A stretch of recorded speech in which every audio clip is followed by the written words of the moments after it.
Alpha talkies present the mindset series में आप सभी का स्वागत है। मैं हूं कविता शर्मा। दोस्तों, आज के इस खास कार्यक्रम में हम आपको एक ऐसी दोस्त, ऐसी मेहमान से मिलवाएंगे जिनका काम एक रहस्यमय दुनिया से जुड़ा है, रोमांचक भी बहुत है और साथ साथ जीवन बदल देने वाला भी है।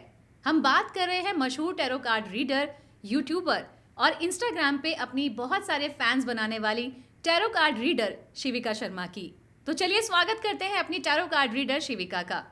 शिविका, आपका स्वागत है हमारे कार्यक्रम थैंक में। यू सो मच डियर, मुझे इनवाइट करने के लिए आपके शो में। शिविका, जब भी हम टैरो कार्ड की बात करते हैं तो हमारे सामने बहुत सारे कार्ड्स आ जाते हैं जिनके बारे में अक्सर हम तो नहीं जानते, लेकिन ये जीवन बदल देने वाला होता है, बहुत रोमांच होता है इसमें। तो ये जो टैरो कार्ड्स की एनर्जी है, ये क्या है और कैसे आपने इसको चुना? ओके, इसके पीछे एक बहुत बहुत इंटरेस्टिंग स्टोरी है, मैं आपको बोलूँगी। टैरो कार्ड्स बेसिकली हर कार्ड के अंदर एक अपनी एनर्जी है और ये प्रॉपरली डिवाइनेशन के कार्ड्स हैं और हमारी एनर्जी के साथ डायरेक्टली कनेक्टेड हैं। अगर आप मुझसे पूछेंगे तो इसकी जो शुरुआत हुई थी 15th सेंचुरी में इटली में हुई थी। उस वक्त पे लोगों का एक मोटिव था कि ये एंटरटेनमेंट पर्पस के लिए यूज़ किया जा रहा है और स्टार्टिंग में कुछ इसका नाम था ट्रियोनोफी। फिर इसको थोड़ा सा और इंग्लिश में मॉडिफाई किया गया तो इसका नाम हुआ ट्रम्प, जो आज हम मेजर अरकानास के रूप में देखते हैं, जो 22 कार्ड्स होते हैं हमारे। तो उसका मतलब था क्या? विक्ट्री। ये धीरे धीरे और मॉडिफाई होके आया तो ये बना टैरोची। ठीक है, तो ये हमारे पास 78 कार्ड्स होते हैं जिसके अंदर 22 मेजर अरकाना और 56 माइनर अरकानास होते हैं। जो मेजर अरकानाज है वो मेजर इवेंट को शो करते हैं जो हमारे लाइफ में बड़े बड़े चेंजेस लेकर आते हैं। और जब हम माइनर अरकानास की बात करते हैं 56 कार्ड्स, उसमें हमारे वॉन्ड्स की एनर्जी होती है, स्वर्ड्स की एनर्जी होती है, कप्स की एनर्जी होती है, पेंटिकल्स की एनर्जी होती है, जो कुछ शॉर्ट टाइम फ्रेम को शो करती है। तो जिस वक्त ये बनाए गए थे, नहीं सोचा था लोगों ने कि ये बहुत कुछ ऐसा क्रिएट करेंगे या आगे जाकर कलयुग के लिए एक बहुत बड़ा वरदान हो जाएगा ये। उनका पर्पस सिर्फ इतना था कि इसको एंटरटेनमेंट पर्पस से यूज़ किया जाए, but later on they realised कि यार इसके अंदर बड़े सारे फिगर्स हैं, पिक्चर्स हैं, तो ये बहुत सारी संभावनाओं को जनरेट कर रहे हैं, कुछ ऐसी पॉसिबिलिटीज़ जो हमारी लाइफ से जुड़ी हो सकती हैं। तो इस तरीके से ये प्रचलन में आया। जी, तो ये अध्यात्म के साथ कैसे जुड़ गया? इसको अगर हम देखें कि ये जुड़ाव आया अध्यात्म के साथ, तो कैसे ये अध्यात्म के साथ जुड़ा? मैं आपको इसकी दो चीज़ें बोलूँगी। आप एक समझिए कि कोई भी चीज़ होती है, everything happened for a reason. ठीक है, जब ये स्टार्ट किया गया था ना, उन लोगों ने सोचा था, और आज ये कलयुग का बहुत बड़ा टूल है। आप स्पिरिचुअलिटी में इसको एस्ट्रोलॉजी के बाद फॉर टेलिंग का, astrology is first, second part आप इसको बिल्कुल कंसिडर कर सकते हैं। जहाँ पे आप एस्ट्रोलॉजी में आपको कुंडली की रिक्वायरमेंट होती है, आपके पास कुंडली नहीं, आप क्या पूछेंगे किसी से जाके। लेकिन टैरो के अंदर हमें कुंडली की रिक्वायरमेंट नहीं होती है। आपका अगर मुझे नाम पता है, I can take your cards, I can read your energy. इतना इजी है कि आप किसी ऐसे इंसान से भी जाके उसकी एनर्जी, वो अपनी फॉरटेलिंग करा सकता है, अपना भविष्य जान सकता है, सिर्फ इस बेसिस पर कि कार्ड्स की जो पिक्चर्स हैं वो आपको उसी सिचुएशन का इशारा करती हैं। डिविनेशन की मैं आपको सीधी बात बोलूँगी कि ये कैसे स्पिरिचुअलिटी से कनेक्टेड है। All everything is divinely guided इस पूरे प्रोसेस में। क्योंकि जब हम कार्ड शफल करते हैं, आप सोचिए कि 78 कार्ड्स हैं, कोई भी कार्ड आ सकता है, बट आपने मुझसे कोई क्वेश्चन पूछा तो उस टाइम पर उसी सिचुएशन के अकॉर्डिंगली वो कार्ड निकलता है, अपने आप बाहर आते हैं। और वो उसी चीज़ का इंडिकेशन होता है कि ये सिचुएशन आपके लाइफ में चल रही है और इसका सॉल्यूशन क्या हो सकता है। तो डिवाइन एनर्जी तो है।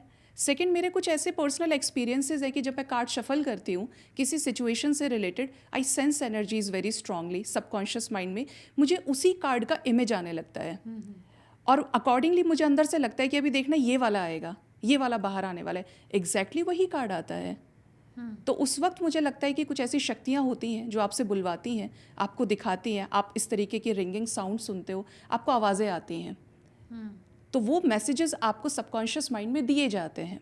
तो इस तरीके से ये अध्यात्म से जुड़ा हुआ है। तो ये एक टैरो कार्ड रीडर की खूबियाँ हैं जो इस तरीके से एनर्जीज को कनेक्ट करता है। क्या इसके लिए कोई ट्रेनिंग भी होती है? ये दो तरीके से है कलयुग के अंदर। मैं आपको बोलूँगी, मेरा जो केस है इज़ टोटली डिवाइनली गाइडेड। मेरे गुरु भगवान शिव हैं और उनकी मर्ज़ी से मैं यहाँ पे हूँ। अदर देन दिस, ये एक, आप इसे करियर अपॉर्चुनिटी के रूप में भी लोग एक्सप्लोर कर रहे हैं। इसकी ट्रेनिंग्स होते हैं, इसके कोर्सेज होते हैं, लोग सीखते हैं कि मेजर अरकानास कैसे रीड किए जाते हैं, माइनर अरकानास कॉम्बिनेशंस बनते हैं। मेरे केस में क्योंकि डिवाइनली गाइडेड है तो मुझे ये ड्रीम्स के ज़रिए गाइड हुआ। ओके। हाँ, ये मतलब मेरे लिए आपके इंटरेस्टिंग सपने है। के लिए, आपके सपने में? जी, जी। अच्छा। हुआ ये था कि 2020 में मेरी अवेकनिंग लगी और मुझे 11-11 बहुत ज़्यादा नज़र आता था। अब ये बढ़ते-बढ़ते आपने नहीं सोचा कि आपकी लाइफ में क्या ब्रेक थ्रूज़ आने वाले हैं। छोटी थी, बहुत ज़्यादा बड़ी नहीं थी उस टाइम पर, और हुआ ये कि उस टाइम पर आउट ऑफ नोवेयर 4 मंथ्स के बाद में मेरी मदर की डेथ हो गई। ओके, ये एक सैड पार्ट था। उसके बाद नेक्स्ट ईयर आकर ये चीज़ें और बढ़ती चली गई, सिंक्रोनिसिटीज़। कार्ड्स की जर्नी बहुत, मुझे लगता है, मिस्टिकल रही मेरे लिए, कि मुझे कुछ ऐसे लोग दिखने लगे थे ड्रीम्स में कि मैं पहचानती नहीं थी कि ये कौन है, लेकिन कुछ ना कुछ वो मुझे बोलते थे, समझाते थे। फिर मुझे विजन्स में आता था कि मैं कार्ड शफल कर रही हूँ। एक बार क्या हुआ, 2021 में नियरली जुलाई की बात है, तो मेरे पास अचानक से एक बहुत डिवाइनली गाइडेड वे में टैरो रीडिंग पॉपअप होकर आई। मुझे लगा कि मेरे लाइफ में जो सिचुएशंस चल रही हैं ये बिल्कुल एग्जैक्टली वही बता रहे हैं जो मेरे साथ हो रहा है। इससे पहले हमने यही देखा था कि कुंडली होती है, पंडित जी होते हैं, वो आपकी कुंडली रीड कर देंगे, आप करियर दिखा सकते हो, शादी हो जाएगी आपकी, ये सारी चीज़ें। बट जो वो टैरो रीडिंग मेरे सामने पॉपअप हुई, यूट्यूब पर हुई थी, तो मुझे ऐसा लगा कि ये सब कुछ मुझसे रिलेटेबल है।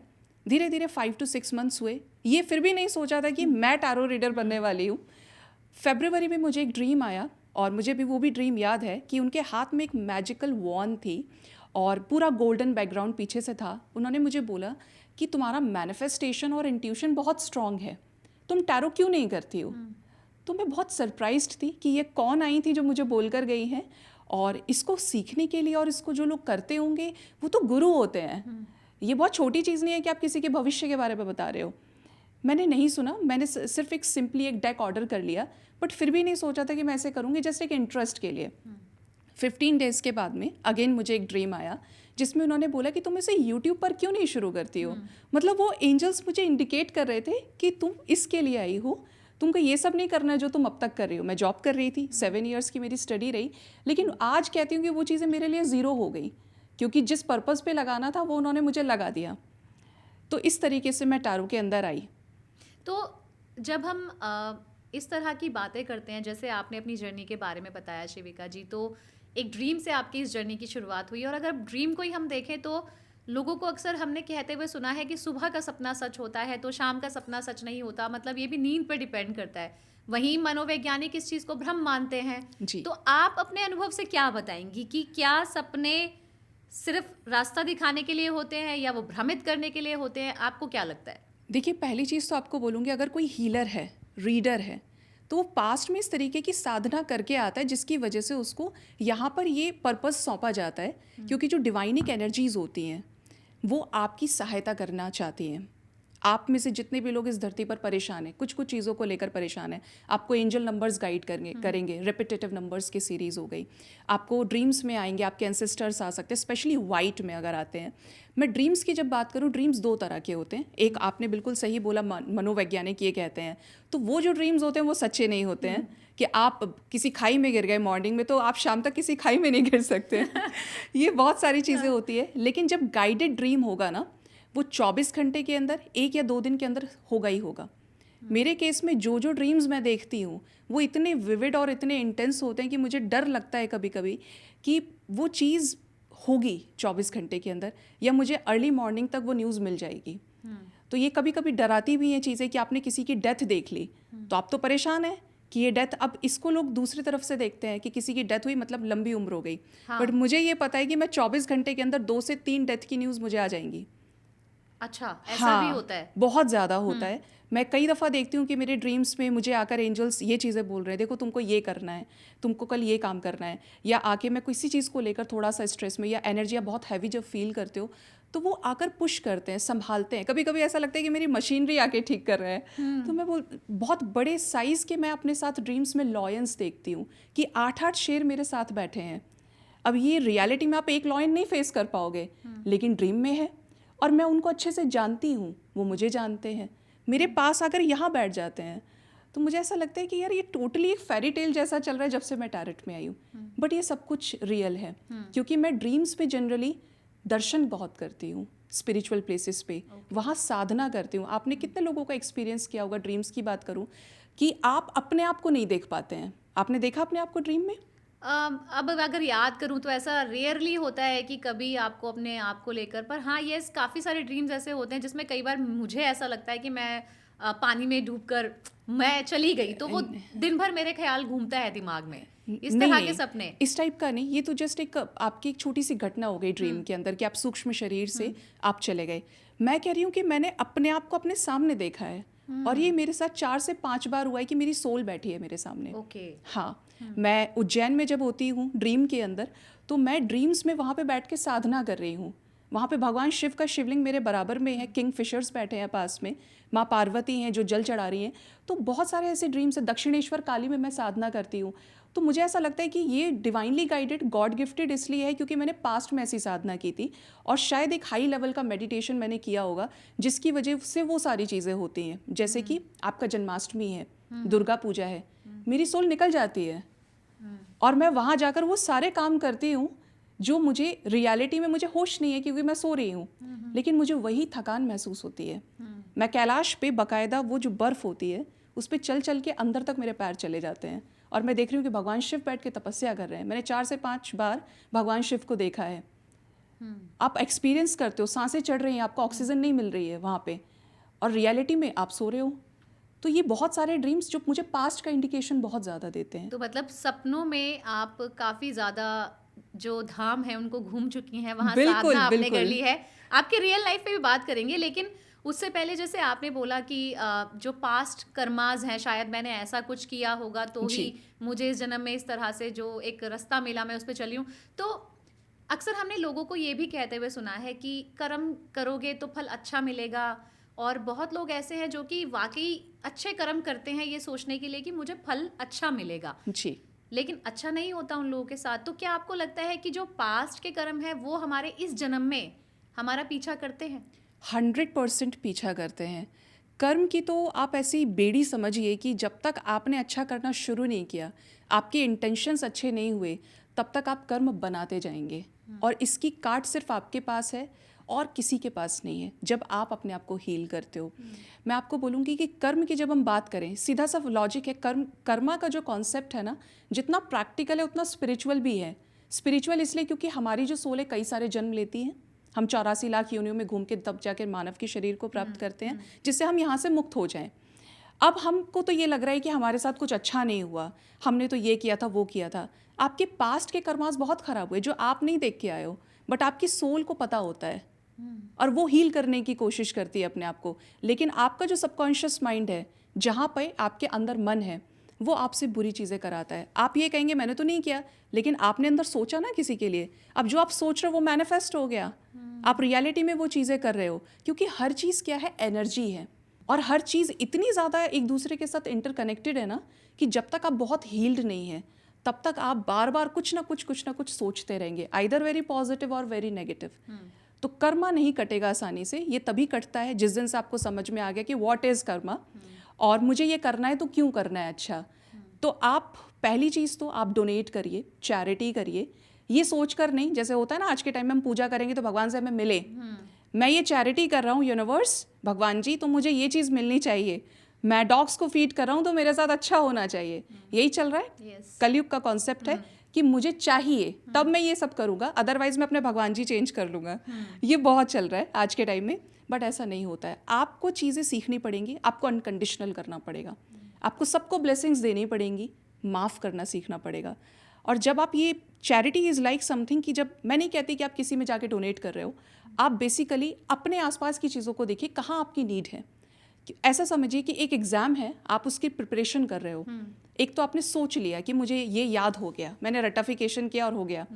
अब आप जो लिखेंगे वो लिखने वाला इज़ ज़्यादा पावरफुल, और वो जो आपने सोचा है वो। आप बताइए। मैं तो नहीं इस चीज़ को कर पाऊंगी, क्योंकि मैं तो खुद आपकी बातों में इतना डूब रही हूँ कि मुझे समझ में नहीं आ रहा कि मैं किस तरह के कर्म करूँ इस वक्त, जी। कि क्या करना चाहिए। तो क्या ये भी सच है कि हम अगर आज से ही अपनी चीज़ों को सुधार लें बिल्कुल तो बेटर है कि हम अगले जन्म में हमें अच्छी चीज़ें मिलेंगी? बिल्कुल मिलेंगी अच्छी चीज़ें। सबसे पहले एक चीज़ आपको बोलूँगी, जब हम अपना शरीर त्यागते हैं, हमारी बॉडी सोल छोड़ती है, हमारी डिज़ायर्स रह जाती हैं। काश मैं उससे उस वक्त मिल पाता, ऐसा हो जाता, वैसा हो जाता। ये चीज़ें आपको आज़ाद नहीं होने देती, और इसीलिए आप बार बार जन्म पे जन्म लेते चले जाते हैं। मैं ये कहती हूँ कि मैंने सब छोड़ दिया, मुझे मेरा डिवाइन मिल गया, मेरा ईश्वर से साक्षात्कार हो गया, अब इस लाइफ टाइम में मेरे लिए कुछ नहीं बचा है। जो भी चीज़ें हैं डेस्टाइंड है, मेरे पास आ रही हैं, आती हुई चीज़ों को मोस्ट वेलकम है और जाती हुई चीज़ों को बाय बाय है। मैंने कुछ अंदर नहीं रखा, मेरा सबकॉन्शियस माइंड ज़ीरो हो चुका है। ऐसे केस में यू हील योर कर्मास।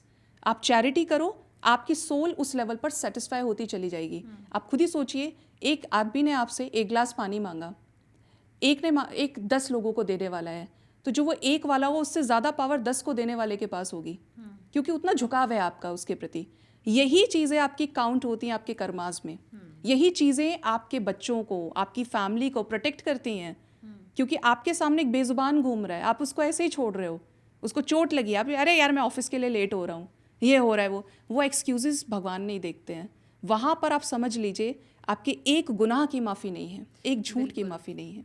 बिल्कुल, जिस तरह से आपने अपने ड्रीम से भगवान शिव को पाया और आपके तो नाम में भी शिव ही आता है। तो अच्छा मुझे ये बताइए कि शिविका, क्योंकि आप तो इस फील्ड में हैं ही, अक्सर हमने बहुत सारे जो टैरो कार्ड रीडर है या बहुत लोग जो इस फील्ड में काम करते हैं उनसे सुना है कि नेम का जो इन्फ्लुएंस है वो भी हमारी पर्सनालिटी पे आता है।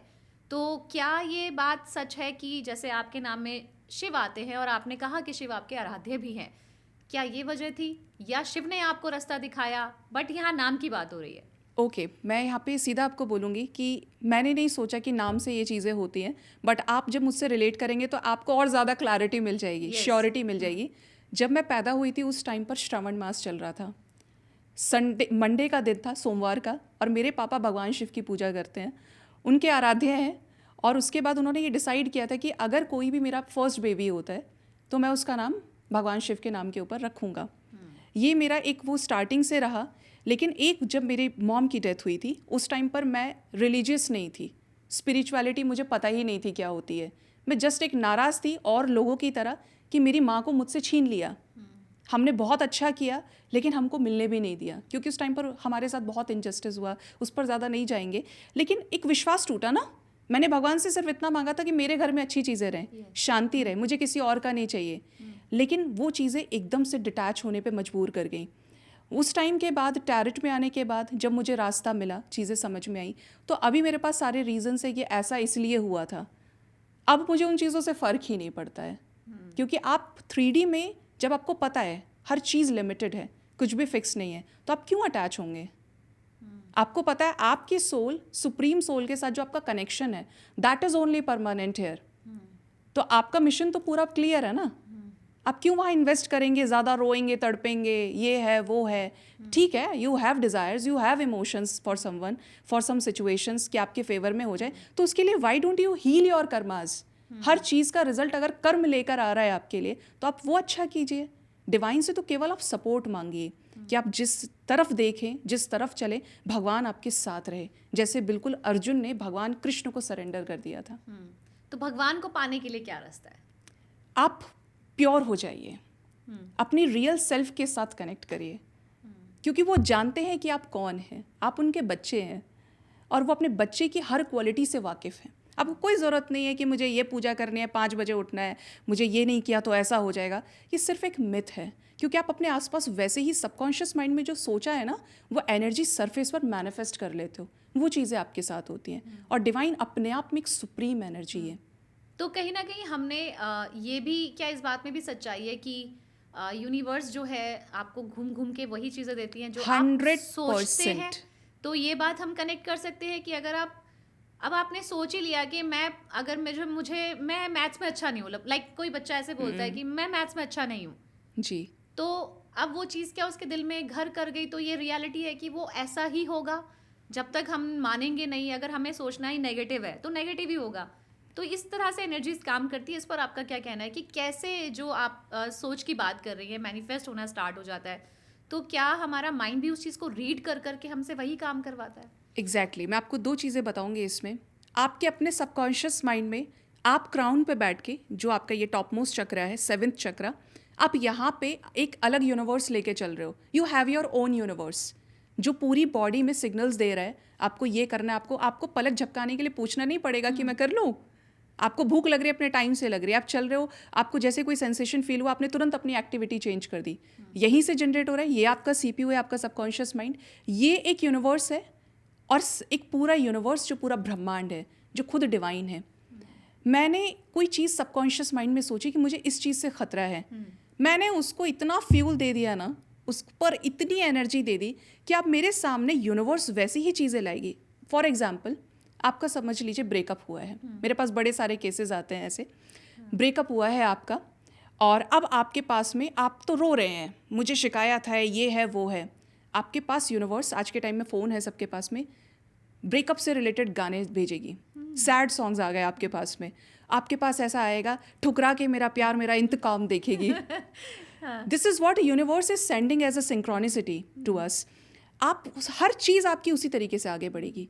अगर मैं डिविनिटी में हूँ, मैं स्पिरिचुअलिटी में, तो मेरे पास एग्जैक्ट वैसे ही आएंगे।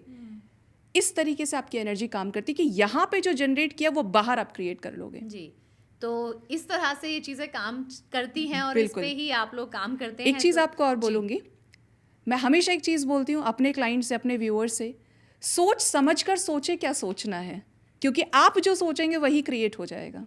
तो इसलिए अपनी सोच को पॉजिटिव रखना बहुत बिल्कुल। ज़रूरी है। अब बात टैरो कार्ड की अगर आती है, तो आपने तो बहुत सारे लोगों को सॉल्यूशन दिए हैं, चाहे फिर वो लव रिलेशनशिप पे हों, वो मैरिजेस पे हों, या फिर वो ग्रह कलेश में किसी चीज़ पे हों।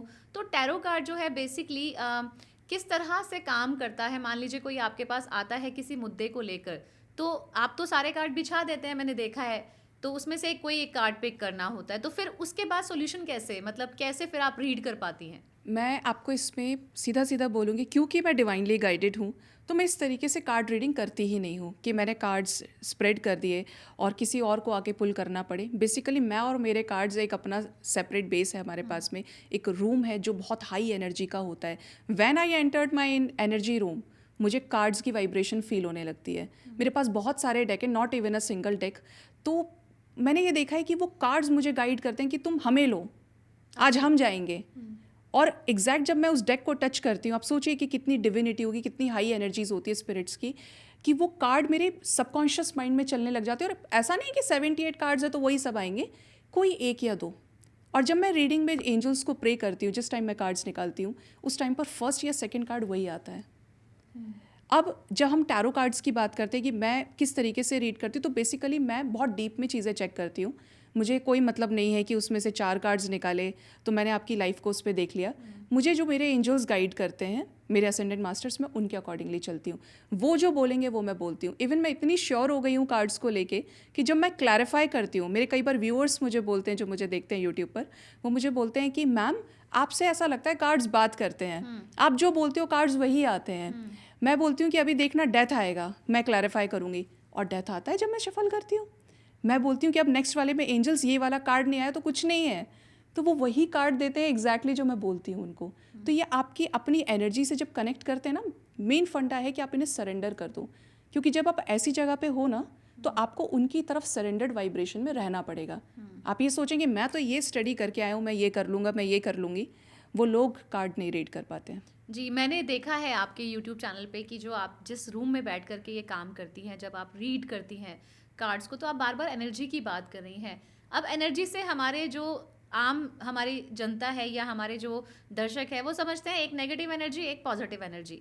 किस तरह की एनर्जी की बात आप करती हैं? क्या उसको हम भी महसूस कर सकते हैं अपने अंदर? 100% हमारी सोल महसूस करती है।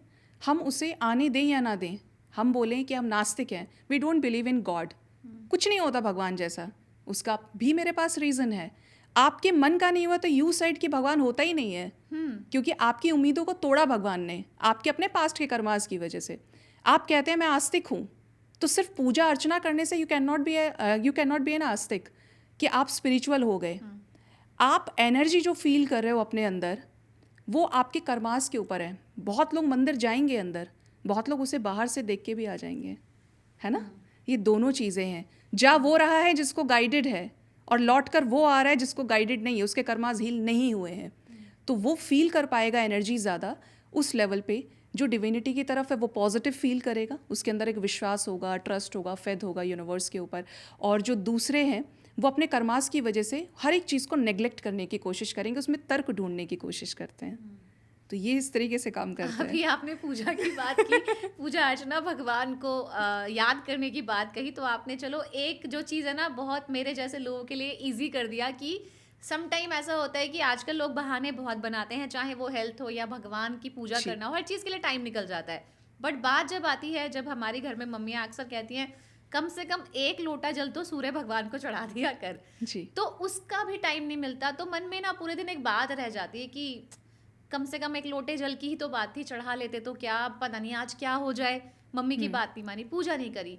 इस तरह के ख्याल भी अक्सर लोगों के मन में आते हैं। तो क्या ये ज़रूरी है कि हम भगवान के सामने बैठे पूरी पूजा करें, या ये जो मन के वहम है इनके बारे में क्या कहना है आपका?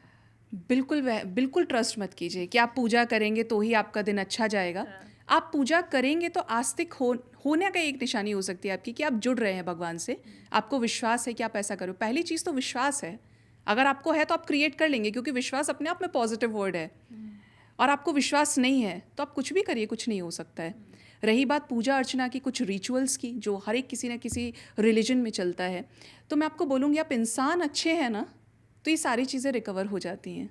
और अगर आप इंसान खराब हैं, आप कितनी ही पूजा करिए आपको मिलेगा दंड ही।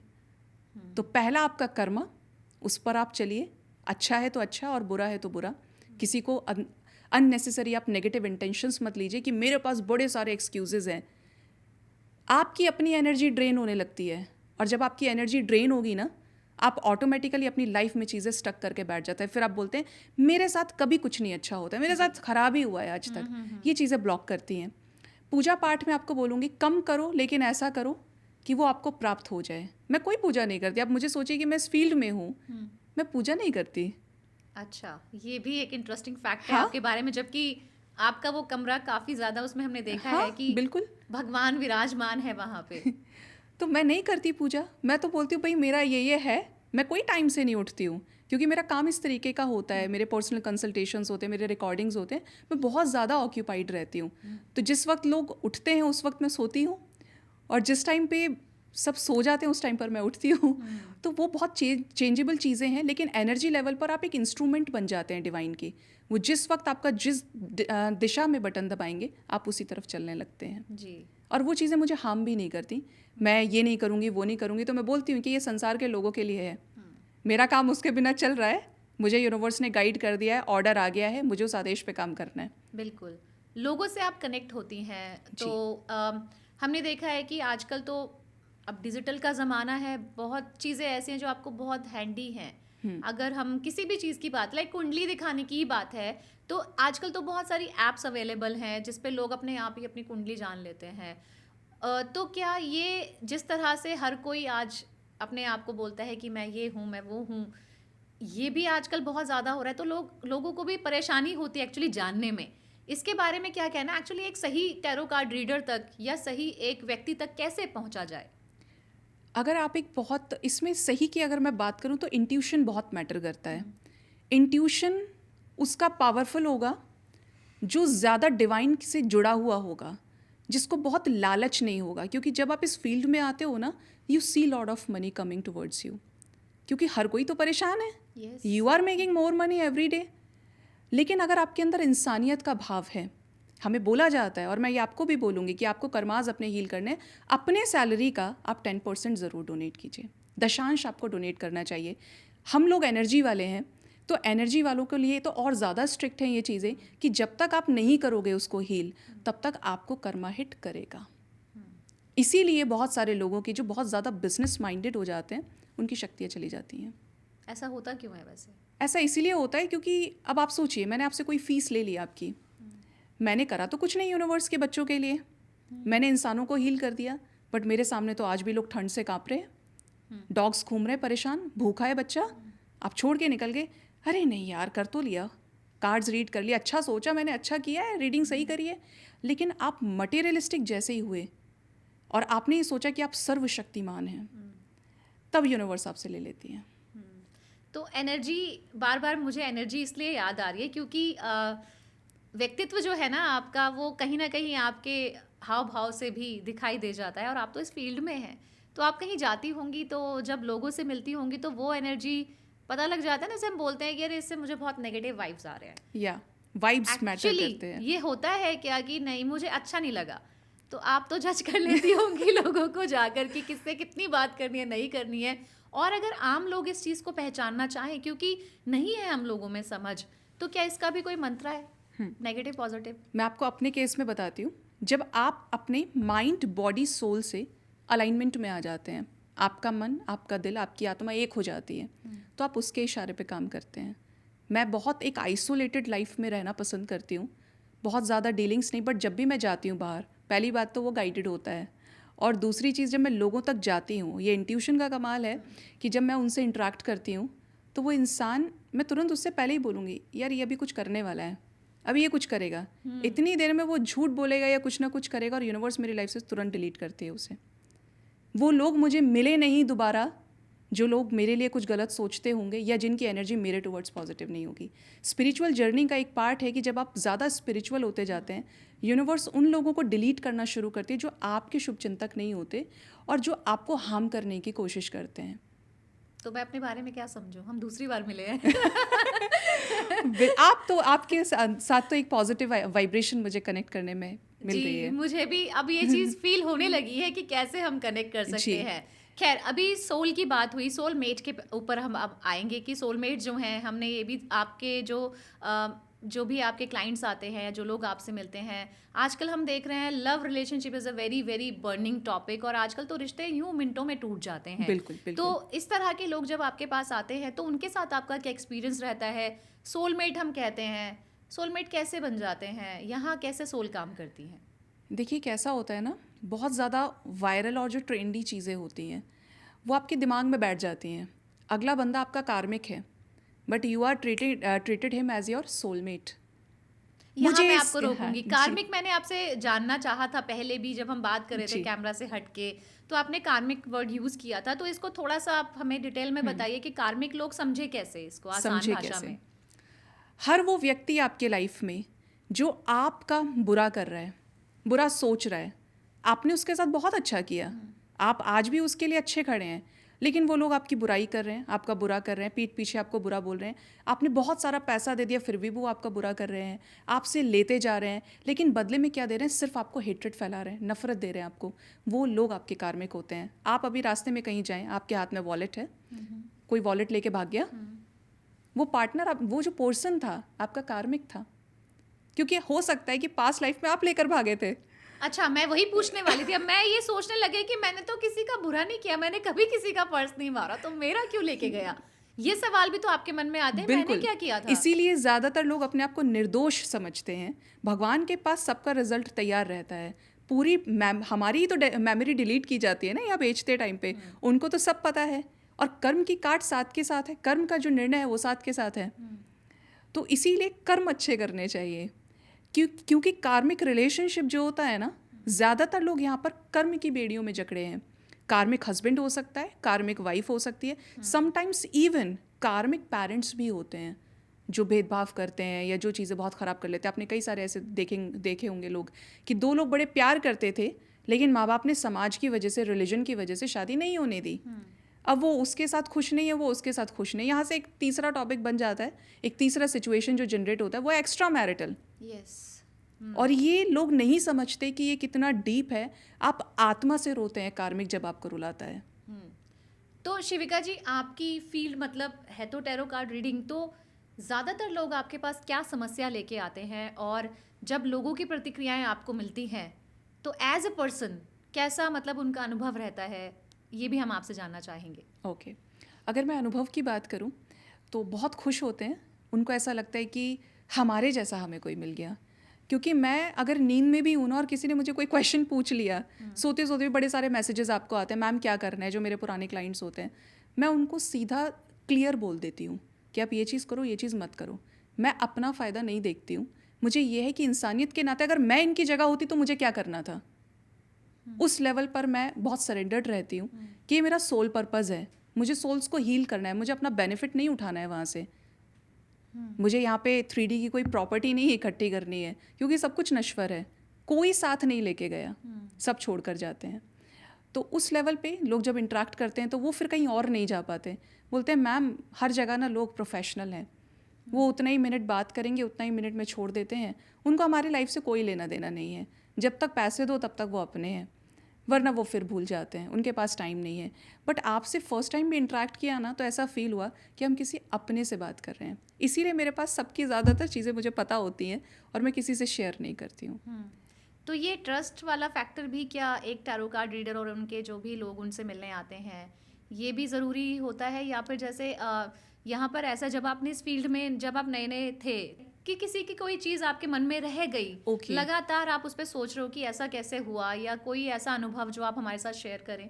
ओके बहुत सारे सैड केसेस आते हैं जब मैं सुनती हूँ किसी का डिवोर्स हो गया, किसी का सेकंड डिवोर्स हो गया, या बहुत सारे मिसकैरेजेस होते हैं। पर्सनल लेवल पे आपको तकलीफ होती है, बट हम उस इमोशन को शो नहीं कर सकते, क्योंकि अगर हम ही रोने लगेंगे तो फिर सामने वाले को कैसे संभालेंगे। तो वो चीज़ों पे बहुत ज़्यादा लगता है। लेकिन हम क्योंकि रीडर्स हैं, हमें सपोर्ट करने के लिए यूनिवर्स है। अगर हम परेशान होने लगे, वो चीज़ें याद रखने लगे, तो हम बीमार पड़ जाएंगे, क्योंकि एनर्जी बहुत तगड़ी हिट करती है आपको। आपके लिए 24 घंटे पूरे हुए हो गई, नेक्स्ट मॉर्निंग शुरू हो जाओ अपने आज के काम पे, ऐसे चलता है। तो हम जो चीज़ ले रहे हैं, समझाया, हमने वहीं छोड़ दिया। और ये किसी भी रीडर के लिए एक यही है कि आप किसी चीज़ को अंदर लेके नहीं चलोगे। चीज़ें जो मुझे याद रह जाती हैं, ऐसा मैंने आपको बोला है कि जब मैं कार्ड्स क्लैरिफाई करती हूँ तो मुझे चीज़ें रहती हैं। बहुत सारे लोग, जैसे किसी की शादी होने वाली है, अब आपकी इंगेजमेंट हो गई, आपके फेरों की तैयारी, आपकी शादी की तैयारी है, उन्होंने सर्टेनली मुझे कार्ड्स दिखाए, मुझे रीडिंग के लिए बोला कि मैम आप चेक करके बताएंगे क्या मेरे पार्टनर से शादी होगी। मैंने देखा सारा कुछ, मैंने बोला नहीं। अब वो तो घूम गई। उन्होंने मुझे बोला कि ऐसा कैसे हो सकता है, मेरा तो 4 साल का रिलेशनशिप था और इंगेजमेंट हो गई है, 4 दिन बाद मेरी शादी है। मैंने उसको बोला नहीं होगी। वो मेरे पास 10 दिन के बाद आई, उन्होंने बोला मैम मेरी शादी टूट गई। अब ये उस टाइम पर हार्ट ब्रेकिंग था। टैरो रीडर्स में, कुछ टैरो रीडर्स में बोलूँगी, for views, for attention, they usually sugar coat. आप किसी बोल देंगे हो जाएगी। मैं भी वही एक्चुअली, मतलब इस चीज़ को बोलने के लिए भी थोड़ा सा तो, मतलब as a tarot card reader आपने थोड़ा तो सोचा होगा, क्योंकि ये लाइफ का एक डिसीजन था उनका। बिल्कुल, और आप किसी को डायरेक्ट बोल नहीं सकते। Yes. लेकिन एनर्जी इस तरीके की होती है, स्पिरिट गाइड्स जो होते हैं वो इस तरीके से आपसे चीज़ें बुलवा लेते हैं। तो मैंने सीधा बोला नहीं होगी। अब आप कितना ही बोलो नहीं नहीं हो जाएगी, बट वो लोग वापस लौट कर आए हैं जिनके साथ वो चीज़ें हो गई हैं। तो सही एकदम आपका जो तरीका हाँ। है, या जो आप प्रिडिक्ट करती हैं वो सही रहता है, तो सही रहने के बाद फिर लोग आपके पास आते हैं। हाँ बिल्कुल आते हैं, और वो मुझे बोलते भी हैं कि मैम आपके बाद हम किसी और के पास जा नहीं पाते, हमने कई जगह कोशिश किया। तो मैं सोचती हूँ कि कोशिश किया तो चले जाओ, लेकिन फिर वो बोलते हैं कि मैम इतना डिटेल में कोई बताता नहीं है। लोग जनरली 4 कार्ड्स निकालेंगे, 5 कार्ड्स निकालेंगे, इतना इन्वेस्ट कोई नहीं करता है, क्योंकि किसी को आपकी लाइफ से कार्ड्स हो जाने के बाद में मतलब नहीं रहता है, उनकी अपनी लाइफ है। लेकिन मैं ज़बरदस्ती उनको समझाती हूँ। कई दफ़ा मैं बोल देती हूँ, जैसे किसी हस्बैंड वाइफ का सेपरेशन चल रहा है, तो मैं सीधा बोलती हूँ कि आप अपना घर छोड़ के क्यों आए, चले जाओ वापस। नाराज़गी से कुछ नहीं होता है, एज बढ़ेगी, मैच्योर हो जाओगे। छोटी छोटी चीज़ों पे बड़े डिसीजंस नहीं लिया करते, क्योंकि आजकल रिश्ते यूं टूट रहे हैं। तो उनकी एक तरह से काउंसलिंग भी हो जाती है। जब कोई चीज़ नेगेटिव उनके सामने आती है, अगला बंदा, आपने रीडिंग कराई, मेरी उससे शादी हो जाएगी, हमारा रीयूनियन हो जाएगा, मैं बोलती हूँ नहीं होगा। सामने वाला प्लेयर है, फ्लर्ट है, आपसे शादी नहीं करेगा, किसी और के साथ रिलेशनशिप में जो उसे पता भी नहीं है। बहुत लोग शादी कर लेते हैं छुप छुपा के, कार्ड्स में तो आ जाता है, जैसे ही आपने डिटेल्स लगाए कार्ड्स तुरंत एनर्जी पिक करते हैं। मैंने उनको बोला कि ये चीज़ें हैं, अब तो वो टूट गए अंदर से, वो सोए नहीं। ऐसा लगता है कि बिल्कुल आपने कोई बम गिरा दिया, बिल्कुल आपके दिमाग की धज्जियाँ उड़ गई कि ये क्या हुआ। मैं तो ये सोच रही थी अगला बंदा मेरा सोलमेट है, मेरी शादी होगी, यूनिवर्स साइंस भी दे रही है। लेकिन जब वो चीज़ें होती हैं तो उनको उस तरीके से संभालना पड़ता है, उन्हें बताना पड़ता है कि ये तुम्हारी लाइफ में लास्ट ऑप्शन नहीं है, बहुत खूबसूरत ज़िंदगी आपका इंतज़ार कर रही है और आप बेस्ट डिज़र्व करते हो, इसलिए यूनिवर्स ने आपको नहीं दिया। वो इंसान आपका कार्मिक था, आपको कर्मा दे के चला गया। आपका सही टाइम है उसको रिलीज़ करने का और उसे माफ़ करने का, वरना आप स्टक रह जाओगे और अपने 5 से 10 साल ख़राब कर लोगे। आज के टाइम में यही हो रहा है, जिसको एक बार प्यार हो गया उसे दूसरी बार प्यार नहीं होगा, क्योंकि आप पहले को नहीं भुला पाते। आप उसे चैप्टर की तरह नहीं देख रहे हो कि वो चैप्टर फिनिश हो गया, अब नेक्स्ट चैप्टर है आपका। तो इस तरीके से ये एक बहुत इंटरेस्टिंग, मुझे तो काफ़ी इंटरेस्ट आ रहा है। लेकिन जब आप सॉल्यूशन जो होता है वो किस बेसिस पे देते हैं? जैसे हमने अक्सर देखा है कि लोग जब परेशान होते हैं तो कई तरह तरह के वो सॉल्यूशन ढूंढने की कोशिश करते हैं, तो उनको बहुत सारी चीज़ें ऐसी बोली जाती हैं कि आप ये कर लो, वो कर लो, अभी आपको इतना दान देना है, इतनी पूजा पाठ करानी है, तो जा कर के आपके जो सितारे हैं, एक्चुअली स्टार्स जो हैं, वो फिर अच्छे काम करेंगे। तो क्या ये स्टार्स और ये सब सुझाव आप भी इस तरह से देती हैं नहीं solution नहीं के लिए, नहीं, या सिर्फ कार्ड रीड करके ही बता देती हैं? मैं जनरली उनको वो रेमेडीज़ देती हूँ जिसमें उनका खर्चा नहीं होता है, जो वो अफोर्ड इजीली कर सकते हैं अपने सबकॉन्शियस माइंड को हील करके। मेरा कोई ऐसा मोटो नहीं है कि मैं आपसे ये कराऊँ वो कराऊँ just for making so much money. इसमें दो चीज़ें हैं, अगला बंदा आपको बता रहा है क्योंकि उसकी उसमें कॉस्टिंग है, उसने उसे बिजनेस की तरह देखा है, करियर की तरह देखा है, डिवाइन सपोर्ट है, ठीक है। लेकिन अगर मुझसे आप पर्सनली पूछेंगे तो मैं किसी को भी ऐसी रेमेडीज़ आप ये कर लेना वो कर लेना नहीं। जनरली मैं बहुत सिंपल बेसिकली मैनिफेस्टेशन टेक्निक्स देती हूँ, जो यहाँ से हील हो जाते हैं ना, वो लाइफ टाइम हील होते हैं। मैं जब स्पिरिचुअल गाइडेंस अपने रीडिंग्स में देती हूँ, यूट्यूब पे आप मुझे सुनेंगे, तो मैंने ये पर्सनली फील किया है कि वो लोग मुझे बोलते हैं कि मैम हम रोते रोते रातें बीतती थी हमारी, हम मेडिसिन खाते थे, डिप्रेशन में थे, बट जब से सुनना शुरू किया ये समझ में आया कि कोई नहीं है इम्पॉर्टेंट, सबसे पहले हम खुद के लिए इम्पॉर्टेंट है। सेल्फ लव करना बहुत ज़रूरी है, और आज चीज़ें कुछ भी हो हमें बहुत फ़र्क नहीं पड़ता है, हम उस लेवल पे बैलेंस हो गए हैं। तो सेल्फ लव हमें करना चाहिए, लेकिन हीलिंग की बात आपने कही, तो अपने आप को हील करने के लिए हम क्या ये सोच सकते हैं कि जैसे मेडिटेशन एक चीज़ बताई जाती है कि आपको ना अध्यात्म के साथ जुड़ना है, आपको स्पिरिचुअल हो जाना है, मन खराब है तो चलो हम थोड़ी देर मंदिर में जाके बैठ जाते हैं, हमें वहाँ अच्छा लगेगा, एनर्जी अगेन, क्योंकि वहाँ पे जो एनर्जी है वो पॉजिटिव एनर्जी है, तो उससे आप अपने आप को थोड़ी देर के लिए अच्छा महसूस करा लेंगे। इसी तरह से आप बताना चाहती हैं, या मतलब क्या हीलिंग, अपने आप को कैसे हील कर सकते हीलिंग हैं? देखिए कई तरह से होती है। आप पहले तो वो चीज़ें करोगे जो आपको अच्छी लगती हैं और जिससे आपको कोई साइड इफ़ेक्ट नहीं है। मैं ये कहूँ कि मैं डिप्रेशन में हूँ तो मैंने 4 बॉटल्स तैयार कर ली अपने पास में, हाँ, क्योंकि मुझे तो नशे में रहना है, क्योंकि हाँ। मुझे उसे भुलाने में आसानी होगी, बट ये क्या है, ये आपकी बॉडी के लिए हार्मफुल है।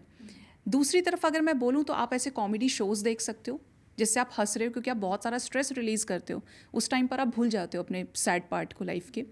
आप मेडिटेशन करिए, आप हील होंगे, लेकिन मेडिटेशन में भी आप 1 घंटे 2 घंटे मेडिटेट करो, फिर आप उसी स्टेट में आ गए, मेरा ब्रेकअप हो गया है, मेरा सेपरेशन हो गया है, अब मैं क्या करूँ। तो ऐसे में यही है कि आप सरेंडर करिए उस डिवाइन पावर को जिसकी वजह से ये हुआ है, और आगे चीज़ें सुधरें। वही नहीं कि जो आपने चाहा है वही मिल जाए तो ही मैं ये करूँगा, क्योंकि आज के टाइम पे यही चल रहा है। आप बदला मत करो, क्योंकि भगवान हमारे माता पिता हैं और वो अल्टीमेटली उसी चीज़ को देते हैं जो हमारे लिए सही होती है। इसीलिए कभी भी रिजेक्शन से परेशान नहीं होना है। Rejection is divine's biggest protection. कहीं ऐसा तो नहीं है कि आपका इशारा स्वीकार करने की तरफ है? Yes. जो हुआ है उसे बस एक्सेप्ट कर लो कि यही हमारे आप लिए बेस्ट था। एक्सेप्ट करिए, आप नेगेटिविटी मैनिफेस्ट मत कीजिए, और जो चीज़ें नेगेटिव आपको कर रही हैं, क्योंकि आपने सरेंडर कर दिया। देखिए, जब हम सरेंडर भी आप बोल कर नहीं कर रहे हैं, आपने अपने आप को सबकॉन्शियस माइंड को ज़ीरो कर लिया, और आप किसकी तरफ लग गए, अपने कर्म की तरफ। तो आप जो बार बार एनर्जी दे रहे हो ना वहाँ पे सबकॉन्शियस माइंड से, वो आपने रोक ली। पर बहुत वक्त लगता है चीज़ों को स्वीकार करने में। अब जैसे आपकी ही अगर हम बात करें तो आपने कहा कि एक वक्त था जब आपकी जो मदर हैं वो चली गई दुनिया से, उस वक्त आपको अपना दुख बहुत बड़ा लग रहा था, लेकिन फिर आपको इस फील्ड में आप आई तो आपने देखा कि लोगों का दुख तो मुझसे भी ज़्यादा कहीं बिल्कुल। बड़ा हो सकता है। और हमने तो कहते सुना है कि शरीर तो नश्वर है, ये तो एक दिन जाना ही है, पर हम कहते हैं हमने हमारी माँ ने कभी किसी का गलत नहीं किया, तो उनके साथ ऐसा क्यों? तो अब एक्सेप्ट कर लिया कि जाना तो है ही, तो क्या ये चीज़ हमारे दुख को वाकई कम कर सकता है? बिल्कुल कम करती है। आपके साथ रोज़ बुरा हो रहा है, अब आपने एक्सेप्ट कर लिया, और क्या बुरा होगा। हर चीज़ की ताकत आपके अंदर वहीं से आती है, और आप सब कुछ कर रहे हैं, मैं ये कर लूँ, मैं ये कर लूँ, मैं वहाँ ये काम करके आ जाता हूँ, मैं ये उपाय कर लेता हूँ। आप सब कुछ कर सकते हो, पूरी दुनिया में घूम सकते हो, पैसा खर्च कर सकते हो, लेकिन आप एक्सेप्ट नहीं कर सकते। धैर्य, धैर्य के बारे में क्या कहना है? यहाँ धैर्य काम करता है कि ठीक है जो है ठीक है। यहाँ पर 3 चीज़ें काम करेंगी, सरेंडर, पेशेंस और एक्सेप्टेंस। बहुत सारे ऐसे लोग हैं, बहुत सारे ब्रेकअप हो गए, शादियाँ टूट गई, आप एक नेगेटिव जोन में चले जाते हो, आपके अंदर लोगों के प्रति वैसी ही चीज़ें क्रिएट हो जाती हैं, आप अंदर शील्ड बना के रहते हो, लेकिन आप बाहर क्या कर रहे हो, प्रीजज कर ले रहे हो। ऐसे में आपको माफ़ करना भी ज़रूरी है। अगर आपके पार्टनर ने किसी और से शादी कर ली, जो आज का सबसे ज़्यादा टाइम चल रहा है, बहुत धोखे हैं लाइफ में, तो आप क्या सोच रहे हैं कि उसके साथ जो मेरा गिल्ट है, आप अंदर तक उसे एक नासूर की तरह लेके चल रहे हैं आगे तक। बहुत सारे लोग लाइफ में कितने सक्सेसफुल हो जाओ, लेकिन अगर आपका वो ट्रॉमा हील नहीं है ना, तो आपने फॉरगिवनेस सीखी नहीं है। आप कर्मा बना रहे हो, और कर्मा यही कहता है कि मुझे भूलो और रिलीज़ करो। जिसने भी कर्मा दिया, फॉरगिव एंड रिलीज़, लोग ये भी नहीं कर पाते हैं। तो शिविका जी, बहुत ही अच्छी चर्चा आपके साथ चल रही है। इवन मुझे खुद को भी बहुत कुछ चीज़ें आपसे जानने को मिली। अब यहाँ पे जैसे हमने पीछे भी आपसे जानने की कोशिश की सोलमेट्स के बारे में, तो ये जो सोल है, इनका कनेक्शन कैसा होता है? आपने हमें ये तो बता दिया कि किसके साथ हमारे कर्म मैच नहीं करते, लेकिन वाकई किसी को सोलमेट जिसे हमें चाहिए, उसको कैसे ढूंढे? कैसे ढूंढे? देखिए, आपकी लाइफ में ऑलरेडी सोलमेट्स होते हैं। सोलमेट पर पर्सन 7 to 8 इस लाइफ टाइम में पॉसिबल है, बट कोई टैग नहीं है कि सोलमेट आपका लव पार्टनर होगा। जो लोग आज चाहते हैं कि सोलमेट मिलेगा तो शादी करेंगे और कर्मा फेस करने लगते हैं। सोलमेट आपके पेरेंट्स हो सकते हैं, सोलमेट आपका खुद का पेट हो सकता है। ऐसा कोई दोस्त जो आप आधी रात 3 या 4 बजे भी उसे कॉल कर रहे हैं ना, वो बिना किसी सिचुएशन के आपके पास वहाँ मिल जाए। बिल्कुल इक्वल गिव एंड टेक का कनेक्शन होता है। और बेस्ट पार्ट ये है कि सोलमेट कनेक्शन कभी टूटता नहीं है, आप कभी डिसरिस्पेक्ट नहीं करते हो। मान लीजिए कार्मिक में आपको धोखा मिला, अब आपके मन में एक नफरत रह गई, Yes. इसने मेरे साथ ऐसा किया, इसको ये भोगना पड़ेगा, वो है बहुत सारी चीज़ें जब इंसान टूटता है। सोलमेट कनेक्शन इज़ लाइक कि रिस्पेक्ट हमेशा कायम रहती है। ये आपकी लाइफ में तब आएगा जब आपको सबसे ज़्यादा इसकी ज़रूरत होगी, जब आप अकेले होंगे। अगर मैं एक लव पार्टनर की भी बात करूँ सोलमेट की, तो तब आएगा। अदरवाइज़ आपकी लाइफ में सोलमेट आपके इर्द गिर्द ही हैं, जो आपको हर एक तरीके से सपोर्ट करने के लिए तैयार हैं, जो आपके वास्तव में वो लोग अपने हैं, जो आपके साथ इक्वालिटी का कनेक्शन रख रहे हैं, जिसमें रुपया पैसा कहीं नहीं है, कोई नीड्स नहीं है। आपके पेरेंट्स आपके ऊपर कंडीशन नहीं लगा सकते, उनका बच्चा परेशान है तो वो जाएंगे, वो आपके सोलमेट हैं।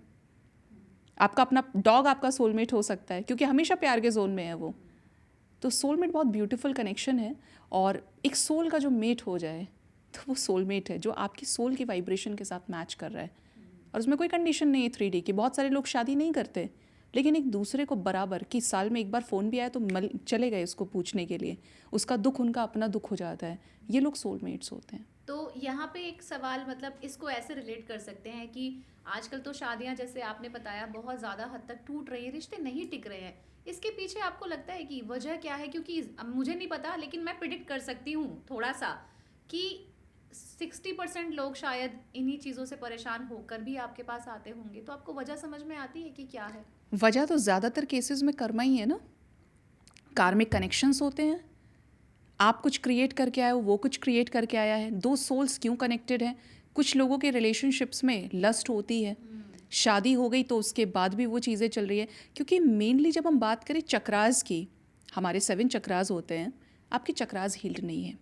आप बेस पे रुके हैं, जहाँ पे लोक लाज समाज सोसाइटी आ रही है। आप सेक्रल पे जा रहे हो तो फिजिकल डिज़ायर। जब यही बैलेंस नहीं है तो आप देंगे ना कर्मा एक दूसरे को। आप क्लियर कहाँ हैं? आप दुनिया की भीड़ में फंसे हैं, बट आपका अपना फोकस अपनी एनर्जी पे नहीं है। तो ये चीज़ में ज़्यादातर इसीलिए शादियाँ टूट रही हैं, क्योंकि कार्मिक बॉन्डिंग है, लेन देन बहुत ज़्यादा है। कार्मिक रिलेशनशिप ठीक किया जा सकता है अगर आप अपने थॉट प्रोसेस को बदलें। आप डिवाइन की तरफ जो जुड़े ना, आपके कर्मास हील होने लगते हैं। और ऐसा नहीं है कि आपको फिर डेथ नहीं होगी, डिवोर्स नहीं होगा, वो सब कुछ होगा, बट आप उसके लिए प्रिपेयर हो जाएंगे। एक्सेप्टेंस आएगा। लेकिन और फिर से बात वही आती है कि अच्छा सोचा अच्छा किया तो फिर अच्छा हुआ, बुरा सोचा बुरा किया तो फिर बुरा हुआ। एग्जैक्टली तो आपको अपने कर्म बेसिकली सुधारने हैं कि आपको अच्छा ही सोचना है पॉजिटिव एनर्जी के साथ। जी जी। तो वो पॉजिटिव एनर्जी का हम चाहे तो किसी भी जोन में हम बैठे हों, उसको हम फील कर सकते हैं अपने आप से। बिल्कुल। अब देखिए, जब आप हंसते हैं हाँ, तो आप उस वक्त किस वाइब्रेशन में होते हैं? आप डिवाइन के सबसे नज़दीक होते हैं। आप और कोई इमोशन देख लो, आप दिखावे का देख लो, गुस्से का देख लो, जजमेंट का देख लो, या सब में कर्मा है।